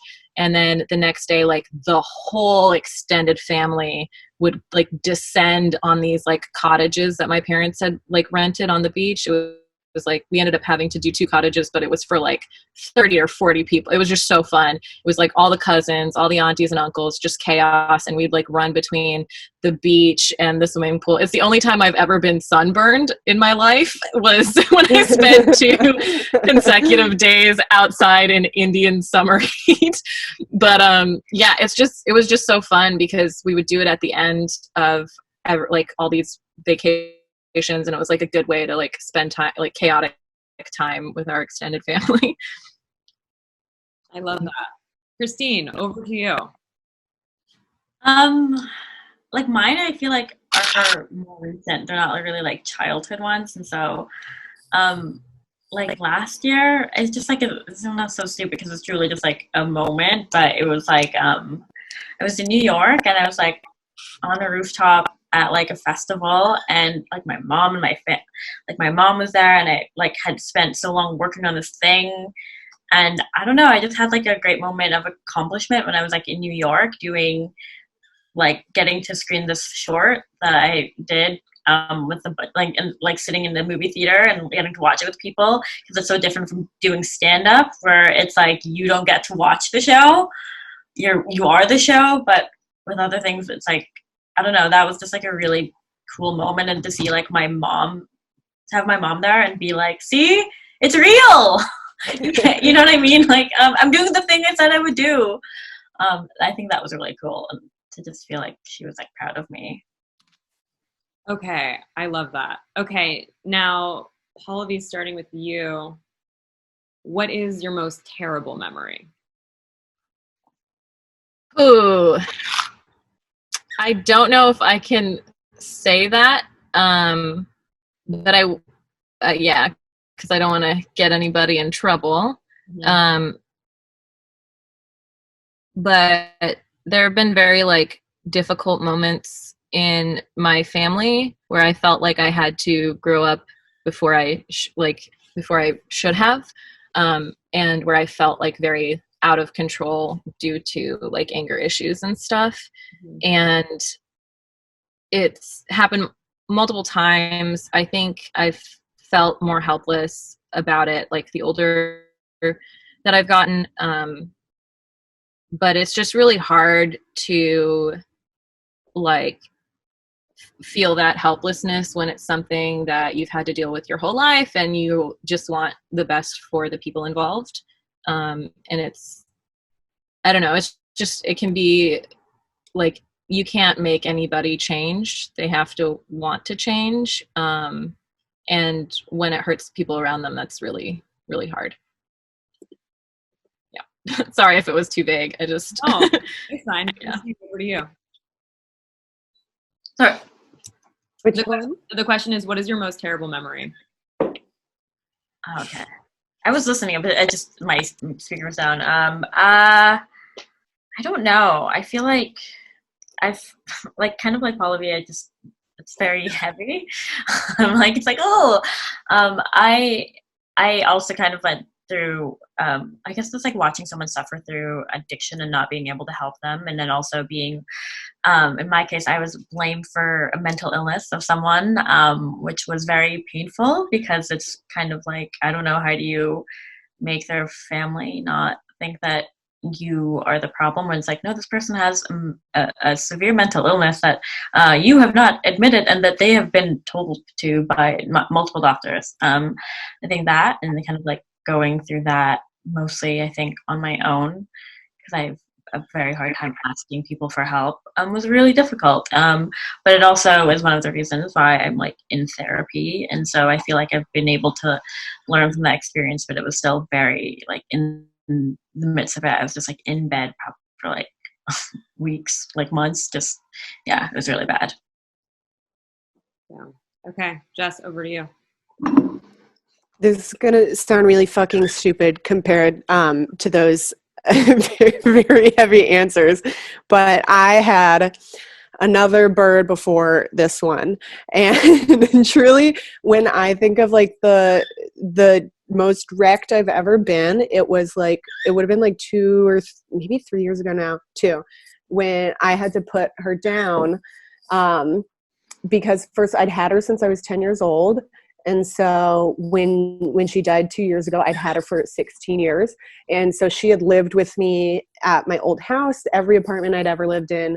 And I was just already having the worst year of my life. I hated everything about my life in 2018. I was already having the worst time. And her dying just felt like an absolute fuck you from the universe.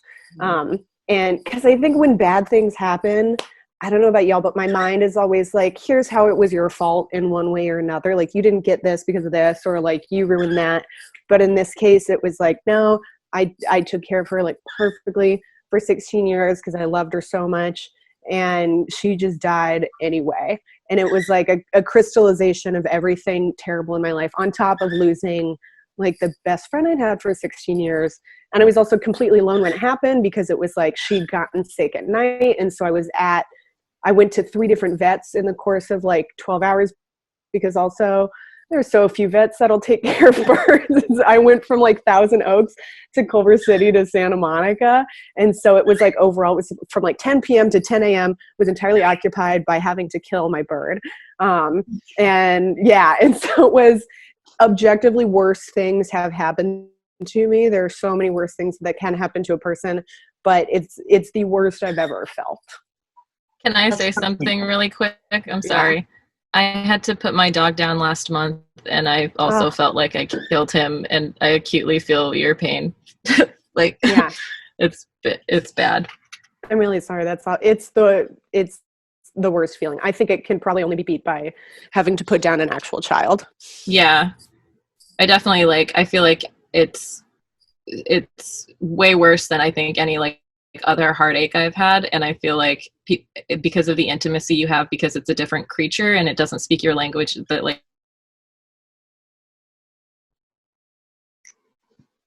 Pallavi? Oh no, she's frozen for you guys too. Yeah. I feel terrible that she's frozen in the middle of this deep, heartfelt monologue. I know. What it means to lose your best friend. Start to spill their heart. They just that's when you freeze. Freeze. Okay. Well, I can hear you guys, but I'm just frozen. Oh no, you're now. Anyways, I just went and I just went and cried about it and came back. I don't know. Your work ethic was great because you did that very quickly. Yeah. Yeah. But yes, okay, great. All right, so I've got one final question, and then I'm going to put Christine and Pallavi into the Zoom purgatory of hell, and I'm going to have a little chat with Jess. So the last question, we're going to go Pallavi, Jess first. You're going to alternate sharing 5 positive characteristics about your partner and or something you just like about them, saying things you might not ordinarily say to someone you've just met. So we'll go back and forth 5 times, starting with Pallavi, and you guys will each say one thing that you consider to be a positive characteristic about the other person or that you just like about them. Okay. I think this is one of the most important characteristics that people say about me. So I'm going to say it about you because I think you would value it as the first thing I say about you, but I think you're very funny. Thank you. Yes, that is the most important thing to my personal self-esteem. That's what I need to hear 10 times a day. I figured.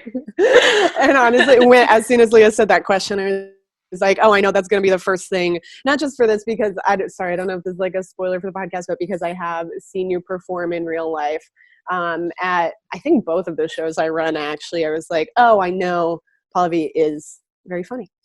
Thank you. Okay, now do I go? That was like, yeah, sorry, I said the same thing. No, it's cool. I don't know, I feel like you just seem like really warm and it seems like you're a good amount of extrovert. Like you're not like crazy, like needs to be center of attention all the time, but you enjoy people, and you like, the fact that you like run your show and do something for the comedy community. But like are also very like personable and approachable. I like that.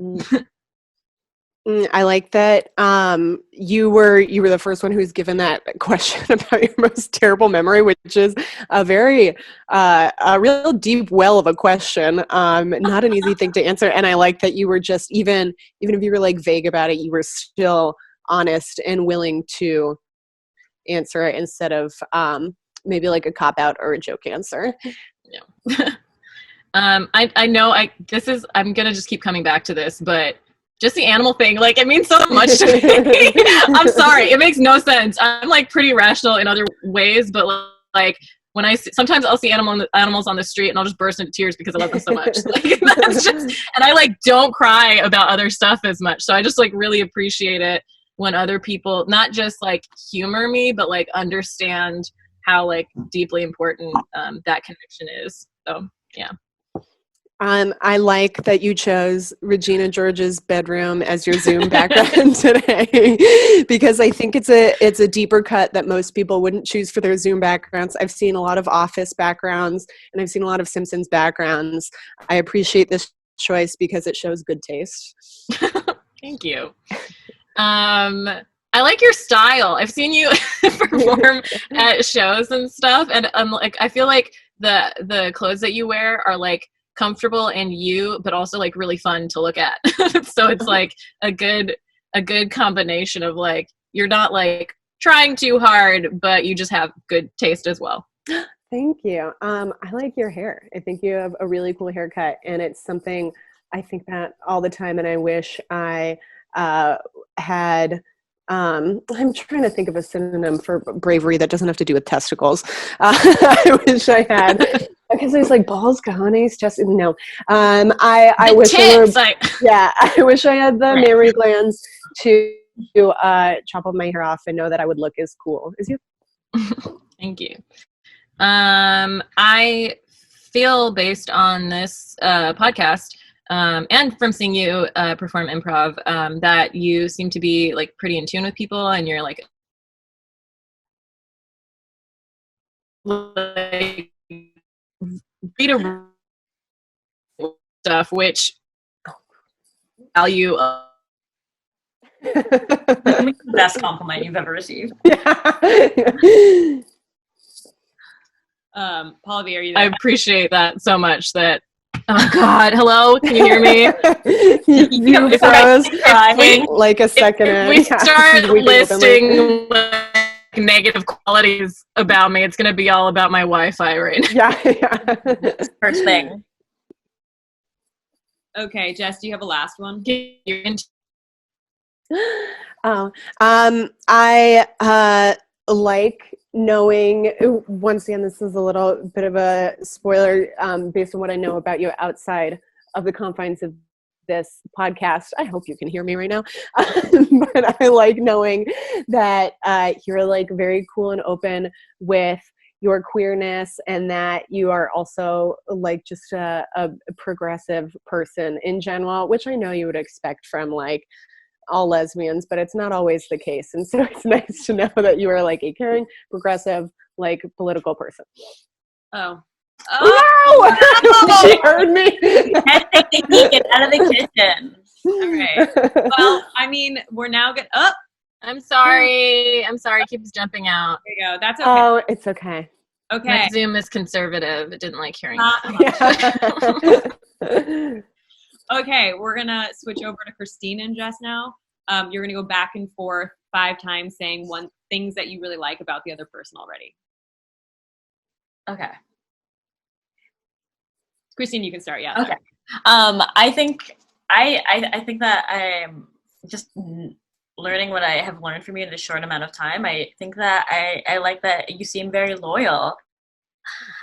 Like you stand by things in your life and by people in your life. And you, for like the long haul, you know, like it seems like you've been doing comedy for a while.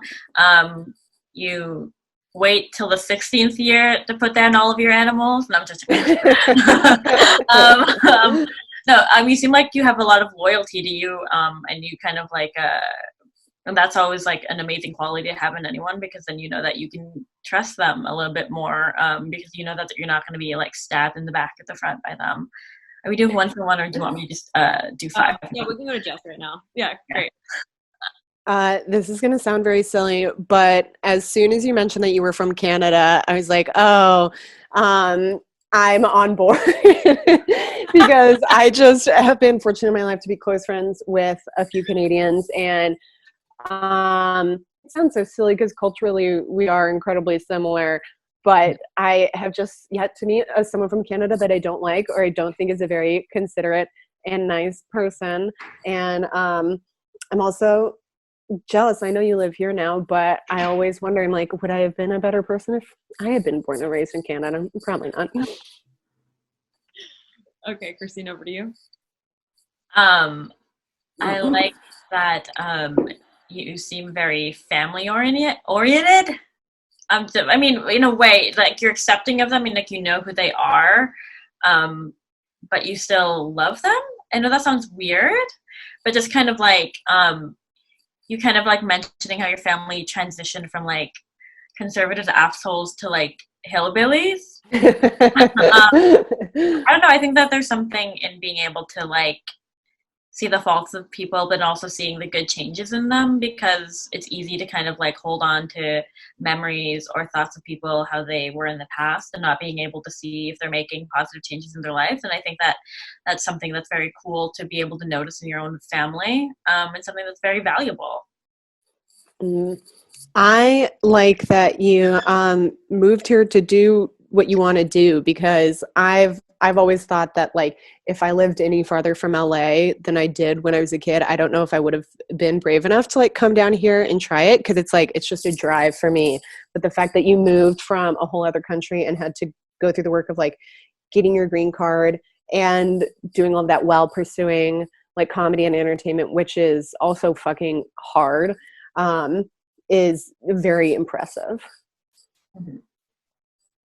I like that you seem hardworking. You mentioned that you've had 2 shows. That's 2 more shows than I guess 1 more show than I have. You have multiple shows that you know who. Not only do you know who are booked on your shows, you stay and you watch the comics. Like, what? Are you some sort of angel? No one watches comics on their show. Everyone is just like, hey, you're next. You're booked. This is your time. So I think that that's very cool that you seem hardworking and also considerate enough to watch people during their sets.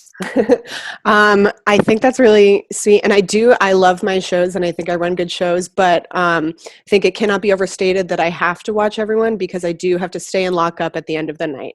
So I can't leave the show.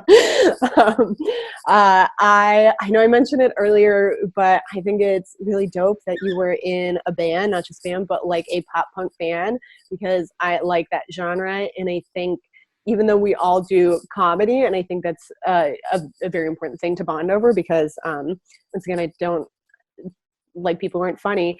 I think having other things in common is cool, and knowing that we both enjoy that kind of music is like a good sign. I know you said about Pallavi, but you have cool hair too. It's definitely like, I feel like it looks effortless and tousled, and I feel like the color also like really suits you, and I think you're killing it with the hair. I feel like you could just do one of those and be like, whoa, who's that girl with the tousled hair? Thank you. I told Leah earlier, but I did wash it today. I was putting it off because I was like, I know I have something important on Monday, and that's the day I'll wash it.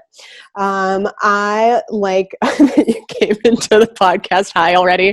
I think it's a very important quality, not necessarily that being high is the quality, but just a willingness to be silly and not taking things too seriously. I'd say like maybe my number one quality in not just like romantic partners, but in friends, that I look for is people who understand that like life is a comedy, and like ultimately stuff doesn't matter, and it shall all be kind of fun and stupid. Okay. So I love this. That was so beautiful and great. You guys are so eloquent. if anyone has any final thoughts before I put Christine and Pallavi into Zoom purgatory, speak now or forever. I like your sconce on your wall. Oh, nice. Thank you. They don't work. Okay, well, good. There's this one. I have one up here. It kind of works. The others do not work, and I've never tried to fix them. Okay. All right. We're going to say goodbye to Christine and Pallavi just for a sec. Jess and I are going to have a chat, and we'll see you guys soon. Right. Okay. Bye. Meeting room. Bye, my friends. And Pallavi. Bye. Jess. Yes. How has your experience been so far?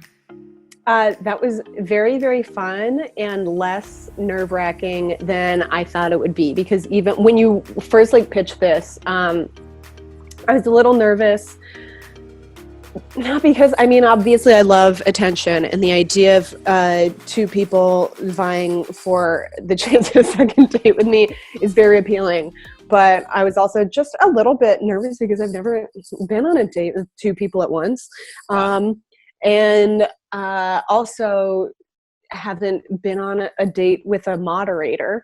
And so even though I've done all of these things individually, I've been on podcasts, I've been on dates, I've been on Zoom chats, the combination weighed me a little, but it was a really great time. And I'm also pleased with how chill and cool Pallavi and Christine both are. Okay. And so do you have maybe an idea of who you'd like to pursue a one-on-one date with a little more, or how are you feeling right now? Very, very torn, because based off our interactions, there are no cons to either of them. Nobody has said anything that I particularly don't care for. It's nothing but pros. And I think they're both, very cool. And I liked a lot of what they had to say. And so it's unfortunately I wish it were an easier decision. I honestly don't. I apologize, because I know this moment right here is not great for radio, but I really don't. I'm not sure at this very second. I can offer a possible solution. Yes. So we could do 2 quick one-on-one dates. Okay. If you feel like you want to do a one-on-one with both of them. And we could maybe eliminate the eye contact for now. Okay. Or we can abridge it. I just want to make sure that you feel comfortable that you're making the right choice moving forward, unless you do feel like there's one person that you feel more connected to. It's very hard, and I know the stakes are not that high, because ultimately we can't see each other anyway. But I also, it's cosmically very sad when you choose one thing, because then you're giving up on another. And so even if there's one person where I'm excited about this, means, eliminating somebody, and that's very sad.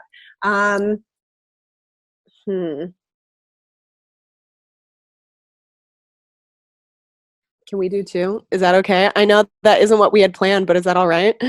We're going by, there's no rules. It's quarantine. Okay, cool. These are quarantine rules. Yeah. Anything flies. It's Mad Max Fury Road. So because we're going to add on a quick little element, do you want to do maybe 1 minute of eye contact, or would you rather just go into the talking? Let's do 1 minute. Also, I know, I'm so sorry, I'm going way off script here, but as this was happening, I was wondering, what if Christine and Pallavi are attracted to each other? Well, I wonder, if you gave them the option, if they would be yeah, Jess is cool, but maybe we want to date, which is, I just guess, just the nature of all lesbian dating and why we square dance so much. But I don't know. I feel like that can't be part of the show, because I'm already pushing the format to its limits. But I just wanted to voice that curiosity, being maybe Christine and Pallavi. Huh? I don't think I haven't already thought about this. Okay. Okay, good. Yeah, let's do 2 dates with a less but not zero eye contact. Great. So I'm going to admit both Christine and Pallavi back into the room. Let them know the plan. Do you want to go on the date with Christine or Pallavi first? Let's do Christine for alphabetical order. Okay, great. We learned about you. Okay, so I'm going to Christine. We're going to do 1 minute of eye contact. I'll let you know when the buzzer goes off, and then you guys will just go on your date. Okay. I'm going to admit them now.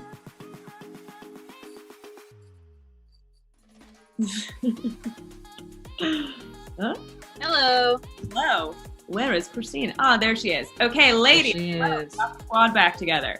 Okay, so what we're gonna do is we're gonna actually do one-on-one dates with both of you, if that's okay. We win, Christine. Neither of us lost. And you guys, we're gonna abridge it a little bit, and we'll just do 1 minute of eye contact, no verbal communication, staring into each other's eyes. All emotions are normal, crying, laugh, whatever.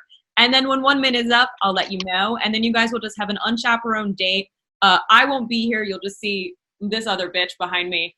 And it's like I'm such a narcissist. I'm like, no, but you have to have my face at all times. I'm always watching. And then I'll come wrap up the conversation. I'll excuse Christine. I'll bring Pallavi in, and we'll do it again. Okay, great. Christine, we'll see you in like 10 to 15. I'll text you. Cool. Bye. Bye. Okay, guys. So I am going to dip out, but you guys will start the 1 minute of uninterrupted eye contact and no verbal communication. And then when I come in to let you know your time is up, you will just go on a date. Okay. Okay. On the clock, starting now.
Okay, your 1 minute of uninterrupted eye contact is over. I'm gonna leave, and I'll come back when I feel ready.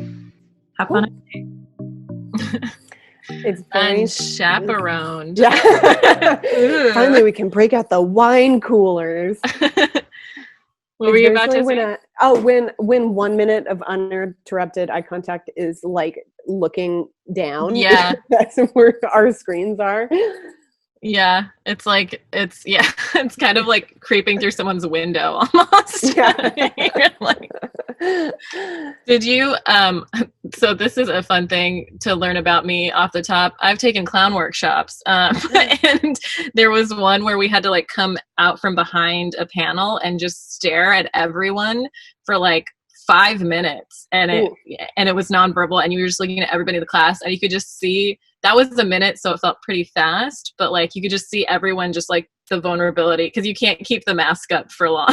Yeah. So you could just see everybody like start to like feel their face, like relax. I did that exercise in an acting class with my best friend once, and we were like best friends from like kindergarten through like senior year of high school, and we were like always there for each other, but I think we weren't always like emotionally vulnerable with each other.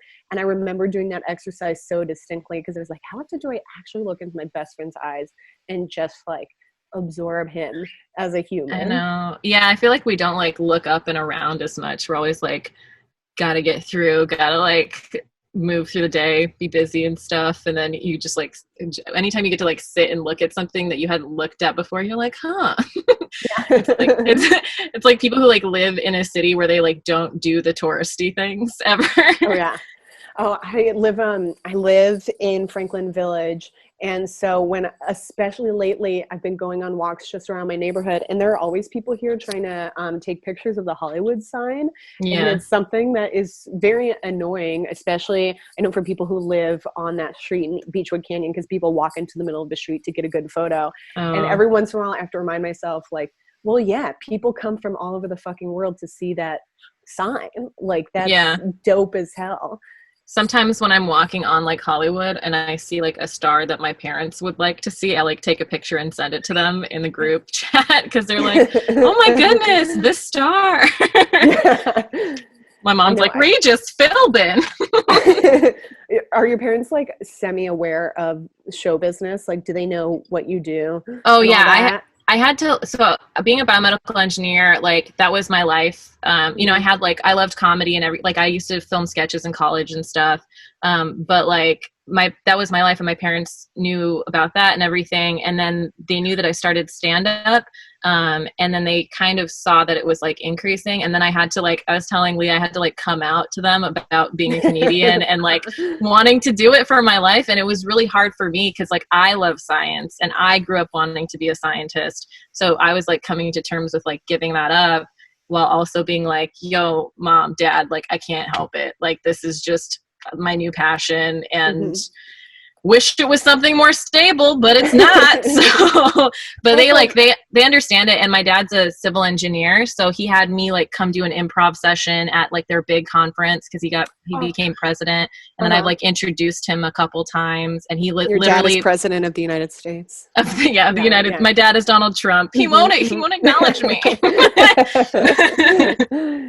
But yeah, he does do that with one of his kids. I know, and I'm the other one. No. Yeah, I feel like if he did have a kid of color, he like would fully like hide that. Yeah, he would never admit it. Yeah. What about your parents? My parents, I honestly am jealous. My parents have always been very supportive, but I'm jealous that you got your degree first. Sometimes I really regret not going to college. Not because I especially wanted to. Well, sometimes I'm like, what if I had gone to school to be an ornithologist? And right now, instead of like doing comedy and working a job I don't care about, I could be doing comedy and working a job at like the LA Zoo or something. But this is like 100%. It's like really hard. Oh no. It was like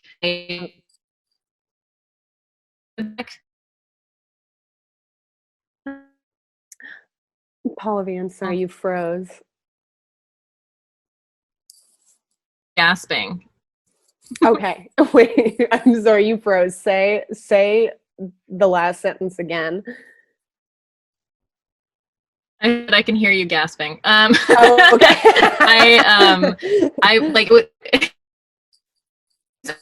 it's like really hard to have like a goal job and also do comedy because that's the battle I was fighting. It's like it requires too much if you want to be great at it. You know, it's like it's really hard. So I mean, you could like you can still like do interesting things, and like you could probably take like online. Harvard's doing online classes. Maybe they have like zoology classes or something. I would love that. Yeah, they're doing like free online classes right now. Hello. Hi. Sorry. Hi. You hate me. In the conclusion of your first date, Pallavi, I'm going to put you in the waiting room. I will be right. I'll see you in a minute. Okay. See you in a sec. Okay, Jess. What thoughts? Do you want to go on a second date? I mean, yeah, I'm definitely very interested. We have, I think we have a lot in common, like just beyond comedy. It seems like we have a lot of other things in common, including just like base values and stuff like that. And it helps that I knew going in that she's like funny and a cool person. And I feel, I don't know, very vaguely like a connection where I'm just like, I'm interested and I would like to know more about her. Okay, great. So we're saying yes to a second date. Yeah. Okay. I'm going to bump you off and put you in the waiting room, bring Pallavi back in, talk to her for a second. Okay. but you won't see her again. But if she does say yes, then I will text both of you each other's numbers. Okay, cool. Move forward from there. Yeah. I'll see you in a minute. I'm gonna put you in the waiting room from hell. Okay, here we go.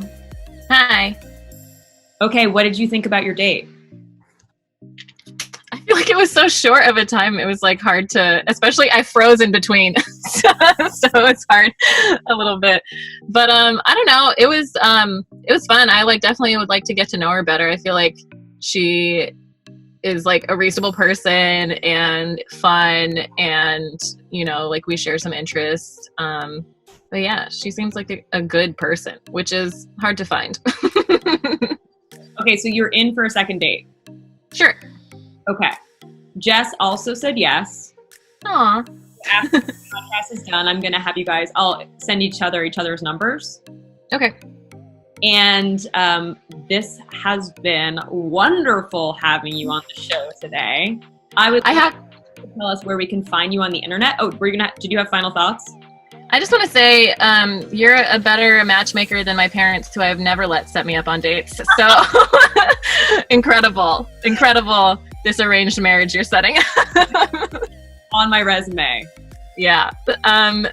In terms of where to find me, Pallavi Gunalan, PALLAVIGUNALAN on Instagram, Facebook, Twitter, TikTok, which you are also on. Oh, yeah. Doing some Tiger King videos. Mental illness. Yeah. It's wild. But yeah, those are the places you can find me. I have a web series on YouTube and Instagram called 30 Signs that I will eventually get back to when my priorities are realigned. Amazing. Thank you so much. I love you so much. I'm so glad you came on the podcast today. Thank you for sharing your vulnerability, your honesty with us, and for just being so funny and lovely and wonderful and talented and beautiful. I love you so much. This was such a fun group of there you are. Sorry, what? Oh, okay, yeah. It keeps freezing. Okay. I was just going to say, I love you so much for all the same reasons. And I also think that this was like such a great group of 4 people. Like I love and respect those women as comedians too. And Christina and I are like very good friends. So it's going to be fun. But yeah. Okay. Thank you. Jess even was like, what if Christine and Pallavi want to date? And I was like, that's but you know, anyway, I love you. Thank you. Have a great tutoring session. And thank you for making the world a better place. Aw, thank you too. You can hop off whenever you're ready. Okay, bye. Okay, and that was our wrap up with Pallavi. And now we're bringing Jess and Christine back onto the podcast. Hello, my friends. Hi. Okay, all right. So we will now be going on this date. We're going to do 1 minute of uninterrupted eye contact. No verbal communication, and when that's up, I'll come let you know, and then you guys will be free to have your date without me here, just this monster behind me. That's so cute. She looks familiar. I'm a monster, kill me. Anyway, so we'll start the 1 minute of uninterrupted eye contact now.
Okay, and eye contact. I'm sorry you can't feel each other's presence or smell each other, but you know, Zoom life, baby. Okay, so please enjoy your date with each other, and I'll be back in a little bit. Okay. Have you ever been so aware of how many times you blink? Yeah, I mean, I feel like when you just, I feel like now, because everything that we do, we also have to look at ourselves. Yes. You know what I Yeah. mean? It's gonna be weird going back to communicating with people and not seeing your own face. Yeah. I've just grown so accustomed to like now everyone's just like watching the tiny screen that's theirs in like Yeah. FaceTime, house party, whatever it is. It's weird. Yeah, I also didn't realize like how much like front-facing camera dysphoria I was having because I was doing so many calls on my phone and the front-facing camera just makes you look like garbage. And I was like, am I the ugliest person who's ever lived? And then I get on Zoom calls and I'm like, no, it's that fucking camera that makes my like the center of my face look gigantic. You definitely have to like find out the angles that work for you in zooming and in front facing camera and FaceTiming from your laptop if you're not doing it from your phone. Two different worlds. I'm still working and I work at a nonprofit, and so like some of my coworkers are very old, and when they come into the Zoom call, it's like this is what they look like. And we like they're technically not doing anything wrong, but I'm just like, okay, Victoria, do you like you can see yourself? Do you think this is the best angle for us to talk about like writing the newsletter or whatever? Keep their nose the whole time. Yes, Like, yes, and you can't be mad because they're like, oh, they're middle-aged and up, and I'm like, well, this is still all a miracle to them. How long have you been working for that company? It's like a nonprofit, you said? Yeah, we actually work in public health and safety, and so a lot of the stuff that we would normally do is like community events, and so we're working real hard to like, because we're funded by the government, we're working really hard to justify our existence when we can't go out and like teach people, because that's a lot of what we do and what I do. But it's like nice that we're technically like an entity for good. Yeah. But also I'm like, it's not what I'm interested in. That's very cool. Yeah. Yeah. How long? I know you said you moved out here. I don't remember how long ago. I've been here for like more than 10 years. I'm an Angelino now. I feel that same way. Yeah.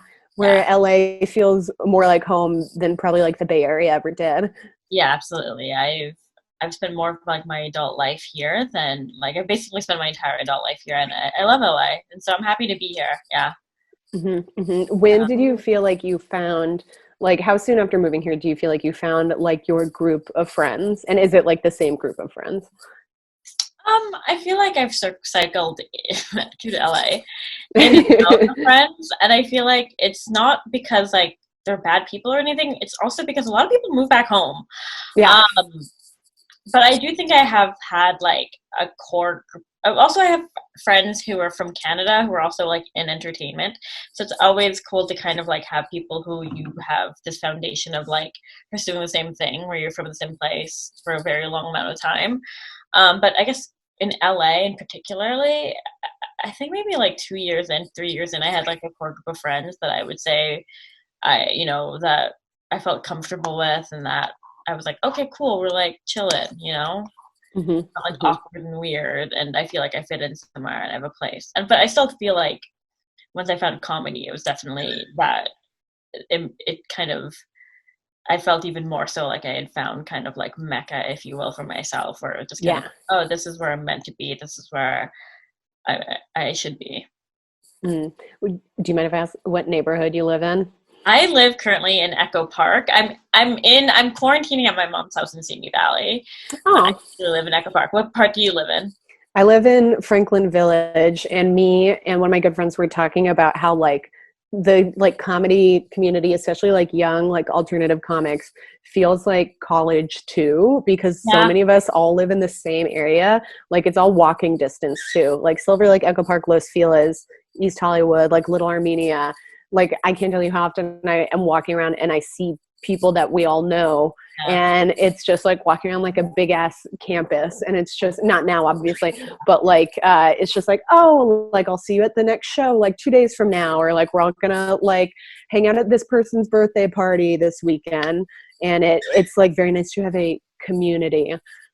Yeah, I think it does feel weird just going through all of this, kind of like realizing how much I don't know, just realizing how much of my life was occupied by comedy and comedy events and comedy people, and like to not have that anymore. It's very interesting to kind of like have the one thing that you kind of like, or at least I did, base a lot of like my, I don't know, self-esteem around, take away.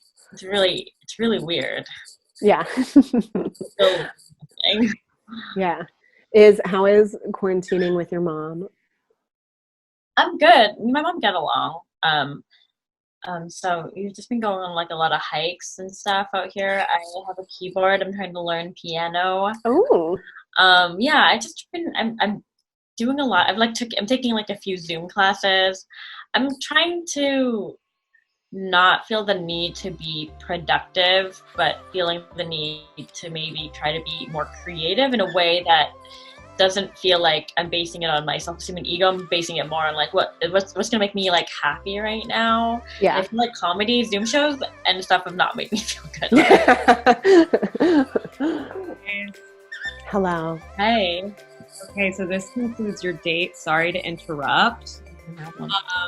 Jess, I'm gonna say goodbye to you and put you in the waiting room, and I'm gonna have Christine, and we'll be in touch very shortly. Okay, cool. Bye. Christine. Howdy. Hi. How was your date with Jess? It was good, I think. I can never tell. It was like it's very short for most dates, but it was good. And would you want to go on another like a second date with Jess after this? Yeah, I think I'd be open to it, definitely. Okay. So, how'd you feel about the whole experience? The whole experience was interesting. I feel like it wasn't maybe as awkward as I thought it was going to be because I know Pallavi. And so there was maybe like, I felt kind of like more like I was getting to know someone. Like it felt more like a group hang. Yeah. So I feel like there was a level of comfort there and kind of like knowing that everyone's coming from the comedy community, that there wasn't as much pressure as if it was like, you know, two people vying for someone at like a party or something. Yeah, what a true nightmare. Yeah, absolutely. Especially in quarantine. It's like, why add insult to injury? It's like everyone's just so lonely. Yeah. Yeah. Okay, great. So I'm going to follow up with Jess. And if Jess also says yes after this podcast, I'm going to send you her number and you guys will exchange information. How can we find you on the internet? Okay, you can find me at Chrissy Meds, ChrissysYmeds, and that's my Instagram and my Twitter. I don't go by Chrissy, but it's just shorter for both of my handles. Christine is too long. Christine Medrano, we're both taken. And also they can check out any videos or any updates like that I have on ChristineMedrano.com. Do we need to kill whoever has your Instagram handle? Honestly, I mean, I didn't say anything, but like, if you want to, like, that's cool. It's more like the Twitter handle. It was like I had Christine Med on my Twitter, and then I couldn't get Christine Med on Instagram. I couldn't, like, I wanted them to match. So Carol Baskin on it. She'll take care of it. Thank you. I will. Carol Baskin, to the rescue. Thank you so much for coming onto the podcast. You're amazing, amazing. Thank you so much for sharing your vulnerability, your honesty, your beauty, your intelligence, your grace, your humor. We love you. Mwah! We love you, Christine. Okay, Mama. We'll be in touch soon, and you can hop off whenever you're ready. Thank you for coming on the podcast today. Love me. Love you. Bye. Bye. Okay, and we're bringing Jess back onto the podcast. Jess. Hello. Hi, Queen. Hi. It was really fun. My only regret is that we spoke about quarantine, which is, I feel bad that I brought it up because it's just like such like a black hole of sadness. But it was great, and she's like a very fun person. Okay, so are you interested in going on a second date with Christine? Here's the thing. Yes. Especially because it's such a short amount of time, and they're like Pallavi and Christine are both baseline, like cool, interesting, funny people. And I feel, I don't know, guilty that I'm like not making a definitive choice, but I'm like, yeah, until I maybe get to know them each a little bit better, I'm definitely interested in both of them because they're both cool and attractive. Great. That's not a problem here on this podcast. Okay, cool. Because like when you first pitched it was like, we're going to like narrow it down and it's going to be like eliminate style, which I know wasn't like the hard pitch, but I was like, oh, does it feel like a cop out if I'm just like, yeah, these people are both cool and I like both of them? Yeah, no, you know what? If they both said yes and you said yes, so I'm going to send you both of their contact information so you can continue. Oh, great. And I'll probably follow up with you to find out how it's going and what's going on, because we love to hear that information. You've been such a delight to have on the podcast. Thank you. I thank you for sharing your honesty, your intimacy, your vulnerability. I appreciate you, and I'm so glad that we were able to connect finally. Thank you so much. I was like the tiniest bit nervous, but you were a great host, and this was a really strange and unique, incredibly fun experience. Yay! Thank you. Okay, where can we find you on the internet? Sorry, come again? Where can we find you on the internet? Oh, okay. My Twitter is my last name, incredibly smart on my part because my last name is incredibly long and complicated. It's at Svendsgaard, Svendsgaard. Follow me on Twitter. My Instagram is it's Fat Cuck Baby, a decision I made in haste about a year or so ago, and I have to say all the time. And that's about it. Normally I'd say you can find my live shows on either of those platforms. And who knows, maybe you will. Maybe I'll put up a live Zoom show or something. But I don't know, just go and follow me. We loved having you. Thank you so much. What a great time. Yes, amazing. Okay, and this has been another episode of Falling in Love with Leah Lamarr. Please tune in for further episodes. And if you're just listening to audio, remember that you can watch this episode virtually. This has been such an honor and a gift to share this with you guys, especially during quarantine, and be able to make this happen. If you'd like to sponsor a future episode, please reach out to me on Instagram. You can find me at Leah Lamarr on Instagram, Twitter, TikTok, kill me, YouTube. You can find me under Leah Lamarr, and find the podcast Falling in Love podcast. I'm on iTunes and Spotify. Look, guys, I just want to say really quickly, I didn't expect to let Jess choose both people instead of one over the other, but this is quarantine. There are no rules. You guys, follow your hearts, take a chance, but a safe chance. Get coronavirus tested. Don't spread it. You know, we just got to do what's right now, and if that means reaching out to someone you've had a crush on, or saying yes to going on dates, on first dates, second dates, third dates with people, just do it. Virtually, of course. But, you know, take a chance. This is the time. And I'm also just so thrilled that Jess had such a good time with both guests, and that Christine and Pallavi also had just incredible times with Jess, and that all three of these women connected in such a cool, interesting, fun way. And I'm really excited to see moving forward if anyone actually ends up continuing to date or not. Who knows? I mean, we're in the apocalypse. Anything is possible. I love you guys. Thank you for watching and listening. You guys, I usually say spread the love, not HPV, but I think it's spread the love, not coronavirus today. Thank you guys so much. Stay healthy, stay safe. Good night. Bye. Bye. Thank you. Oh my God, bye. Thank you. No problem. Have a good one. Thanks again. Bye, Mama. I'll see you. Happy 420. You too. Bye.